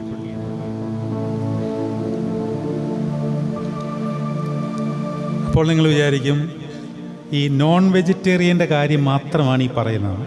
അങ്ങനെയൊന്നുമല്ല. ഇന്നലെ ഞാൻ ചായലോട് ധ്യാനത്തിന് പോയപ്പോൾ കാർ ഓടിച്ചു കൊണ്ട് പോവുകയാണേ. രാവിലെ ഇത് പറയേണ്ടതുകൊണ്ട് മാത്രം പറയാം, രാവിലെ ഒന്നും ഭക്ഷണം കഴിച്ചില്ല. വഴിയിൽ നല്ല പഴുത്ത മാങ്ങ ഇരിക്കുന്നു. നോയമ്പാണ്, മാങ്ങ കഴിക്കുന്നതിൽ കുഴപ്പമുണ്ടോ? ഉണ്ടോ? ഒരു കുഴപ്പമില്ല. അപ്പോൾ എൻ്റെ ശരീരം എന്നോട് പറഞ്ഞു, ജോൺ സാമുവേലെ മോനെ, നല്ല ഒന്നാന്തരം മാങ്ങായ. ഞാൻ നോക്കിയപ്പോൾ നീല മാങ്ങ എനിക്ക് ഭയങ്കര ഇഷ്ടമാണ്. ശരീരം നിർബന്ധിച്ചു, വാങ്ങിക്കടോ. ഞാനിങ്ങനെ ശരീരത്തോട് ആദ്യം ഒന്ന് പറഞ്ഞു നോക്കി, വേണ്ട വേണ്ട, അല്ല നീ ഉച്ച കഴിഞ്ഞ് കഴിച്ചാൽ മതി, അല്ല വേണ്ട. സൂക്ഷം പോലെ ഞാൻ സ്പീഡ് എടുത്ത് ഓടിക്കുവാൻ തുടങ്ങി. ആ കട പാസ് ചെയ്തു പോയി. പക്ഷെ 100 അടി കഴിഞ്ഞപ്പോൾ എൻ്റെ കാലറിയാതെ ബ്രേക്കിൽ ചവിട്ടി. റിവേഴ്സ് ഗിയർ വിട്ട് പുറമോട്ട് വന്നിട്ട് 200 രൂപ കൊടുത്തിട്ട് അല്ല ഒന്നാന്തരം നീലം മാങ്ങ 1 കിലോയ്ക്ക് വാങ്ങിച്ചു. ഈ കാറി കിടപ്പുണ്ട്, വേണം തരാം. കൊതി. ഇതിൽ സംഭവിക്കുന്ന കാര്യം എന്താണെന്നറിയാം? എന്തിനാണ് ഈ ഭക്ഷണം മാറ്റിവെക്കുന്നത്? നമ്മളിത് ഭക്ഷിക്കുമ്പോൾ ശരീരത്തെ നമ്മൾ തൃപ്തിപ്പെടുത്തുകയാണ്. ശരീരം തൃപ്തിപ്പെടുമ്പോൾ ശരീരത്തിന് ആസക്തികൾ വർദ്ധിക്കും. ആസക്തികൾ വർദ്ധിക്കുമ്പോൾ ശരീരം മറ്റൊരു കാര്യം ഭക്ഷണത്തിൽ കൂടി ആവശ്യപ്പെടും. ശ്രദ്ധിച്ചോണം, ഭക്ഷണത്തിൽ കൂടി മറ്റൊരു കാര്യം ആവശ്യപ്പെടും. ആദ്യം ഭക്ഷണത്തിലാണ് തുടങ്ങുന്നത്. ഭക്ഷണം കഴിച്ച് ശരീരം കൊഴുത്തു കഴിയുമ്പോൾ ശരീരം പതുക്കെ പറയും, എനിക്ക് കുറച്ചും കൂടെ സുഖം വേണം, കാരണം ഞാൻ ജഡത്തിൽ ഇപ്പോൾ കൊഴുത്താണിരിക്കുന്നത്. ശരീരത്തിനൊരു പ്രത്യേകതയുണ്ട്. ശരീരത്തിൻ്റെ സുഖത്തിൻ്റെ 99% ലഭിക്കണമെങ്കിൽ അതിൽ പാപമയം അടങ്ങിയിട്ടുണ്ടാവും. ശരീരത്തിന് സുഖം ലഭിക്കണമെങ്കിൽ അതിനൊരു പാപത്തിൻ്റെ അംശം കിടപ്പുണ്ടാകും. അപ്പോൾ ഭക്ഷണം കഴിഞ്ഞുള്ള അടുത്ത സ്റ്റേജിലേക്ക് ശരീരം വീഴും, കാരണം കൊഴുത്തിരിക്കുകയാണ്. അങ്ങനെ പാപത്തിലേക്ക് വഴുതി വീഴുവാനുള്ള സാഹചര്യം തടയുവാനാണ് ശരീരത്തെ ക്ഷീണിപ്പിക്കുവാൻ ശരീരത്തോട് നമ്മൾ ആജ്ഞാപിച്ച് ആ ആത്മാവിനെ പുറത്തു കളയണം. നിങ്ങൾക്ക് പിശാചിനെ ഓടിക്കാനുള്ള അധികാരമുണ്ടോ? പറയാമോ? ഉണ്ടോ ഇല്ലയോ? അതായത് എക്സോസിസം, അങ്ങനെ ഒരു പരിപാടി കേട്ടിട്ടുണ്ടോ? പിശാചിനെ ഓടിക്കുന്ന ഒരു ശുശ്രൂഷയുണ്ട്. മാമോദിസയിലാണ് ഭീകരമായ ഒരു ശുശ്രൂഷ കിടക്കുന്നത്. പിശാചിനോട് കർത്താവിനെ പ്രതി പുരോഹിതൻ കൽപ്പിക്കുകയാണ്, മോനെ എന്നല്ല, മത്സരക്കാരാ, ഇത് ദൈവത്തിൻ്റെ സൃഷ്ടിയാകുന്നു, മത്സരിക്കരുത്, വിട്ടുപോകാൻ പറയും. എക്സോസിസമാണ്. ഞാൻ ചോദിക്കുന്നത്, നിങ്ങൾക്ക് അതിനുള്ള അധികാരമുണ്ടോ? അതോ പുരോഹിതന്മാർക്ക് മാത്രമേ ഉള്ളൂ? ഉണ്ടോ ഇല്ലയോ? ഉണ്ട്. പക്ഷേ ഉണ്ടെന്ന് മനസ്സിലാക്കിയത് കൊള്ളാം, പക്ഷേ സൂക്ഷിക്കണം. എല്ലാ അധികാരങ്ങളും അല്ലത്. എഫേസ്യ ലേഖനത്തിൽ പൗലോസ് പഠിപ്പിക്കുന്നുണ്ട്, ഇരുളിൻ്റെ നിഷ്ഫല പ്രവൃത്തികളോട് കൂട്ടാളികൾ ആകരുത്. അവയെ എന്ത് ചെയ്യണം? പോരാ കേട്ടോ, വചനം എടുക്കണം നിങ്ങൾ, അല്ലെങ്കിൽ കൈപ്പട്ടൂൾ പള്ളിയിൽ മഹത്വം കുറയും. വചനം എടുക്കണം. ഇത് ആക്ടിവേറ്റ് ചെയ്യണ്ടേ? കുർബാന അനുഭവിച്ചാൽ മാത്രമൊന്നും ഇത് ആക്ടിവേറ്റ് ആകത്തില്ല.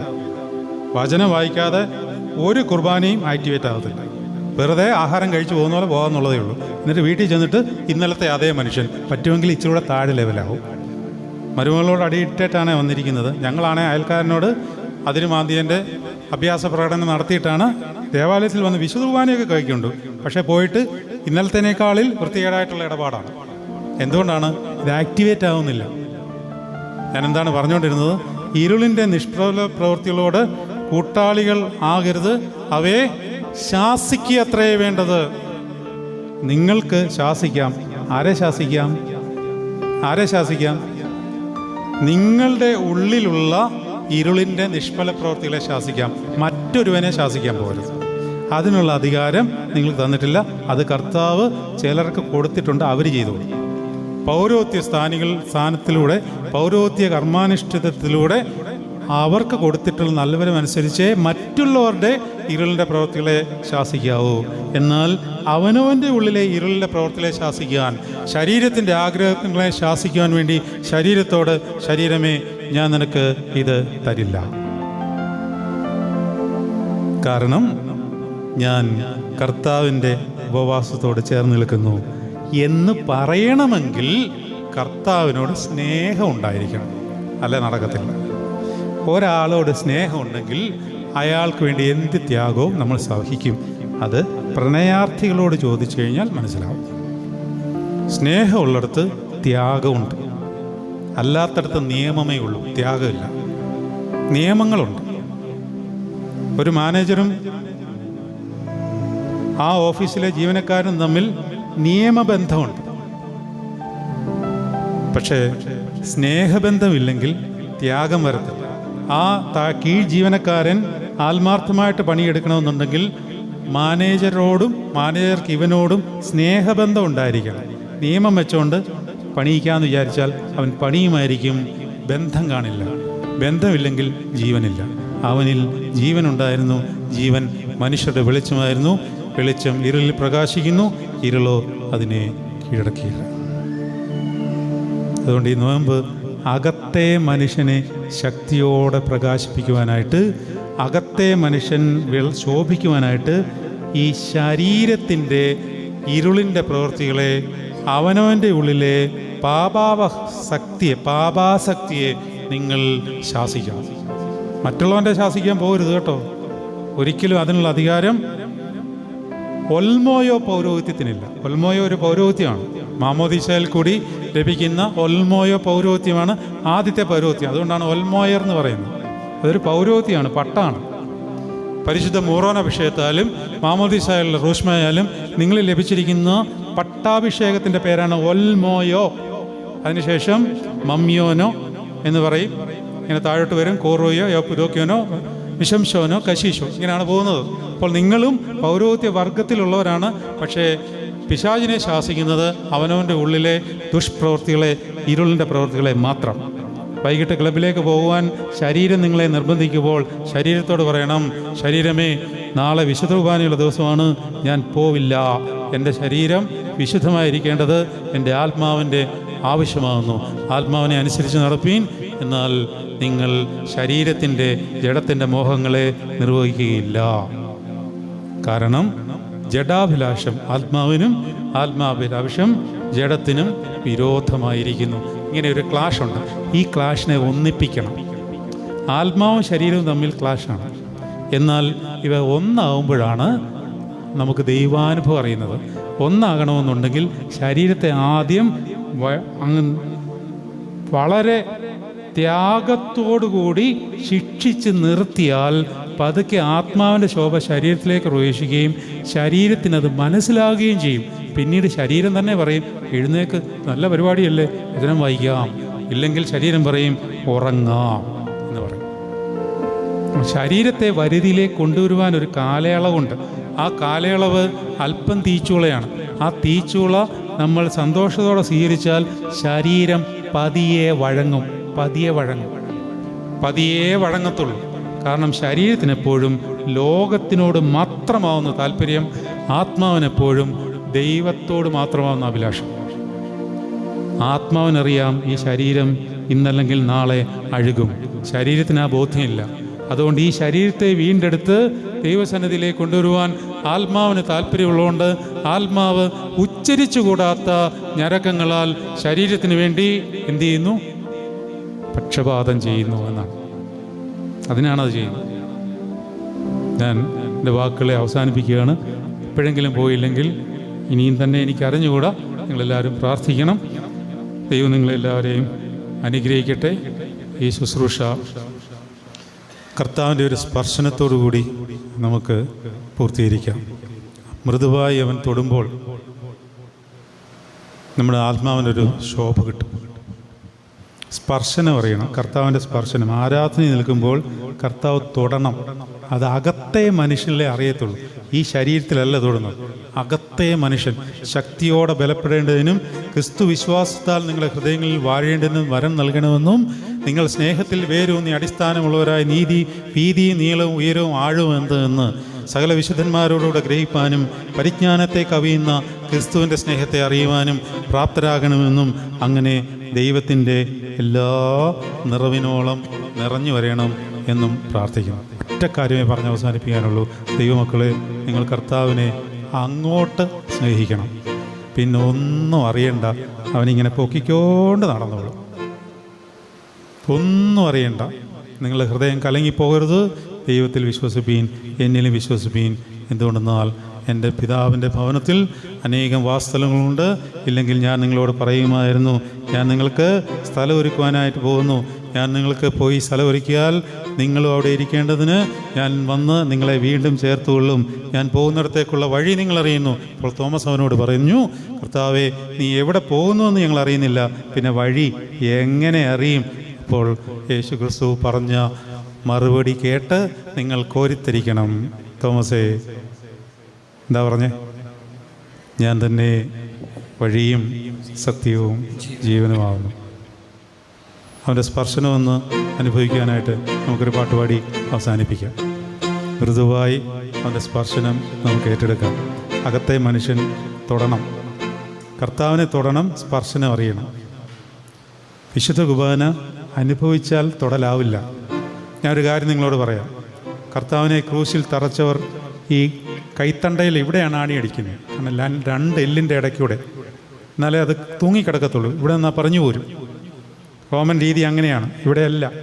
ചിത്രകാരന്മാർ ഒരു ഭംഗിക്ക് വേണ്ടി അങ്ങനെ വരച്ചു വെച്ചിരിക്കുന്നു എന്നുള്ളതേ ഉള്ളൂ. ഇവിടെ ഞരമ്പുണ്ട്. ഈ ഞരമ്പ് കിഴിഞ്ഞിറങ്ങുമ്പോൾ ചോര ചീറ്റും. ഉറപ്പായിട്ടും ഇത് അടിച്ചവൻ്റെ മുഖത്ത് ചീറ്റിട്ടുണ്ടാവും, ഇല്ലേ? അവൻ്റെ വായിലും ചിലപ്പോൾ തെറിച്ചിട്ടുണ്ടാവും, ഇല്ലേ? തെറിച്ചിട്ടുണ്ടാവും. പോട്ടെ, അവൻ്റെ കയ്യിലായിട്ടുണ്ടാവുമല്ലോ. പക്ഷെ അവന് വല്ല അനുതാപവും വന്നോ?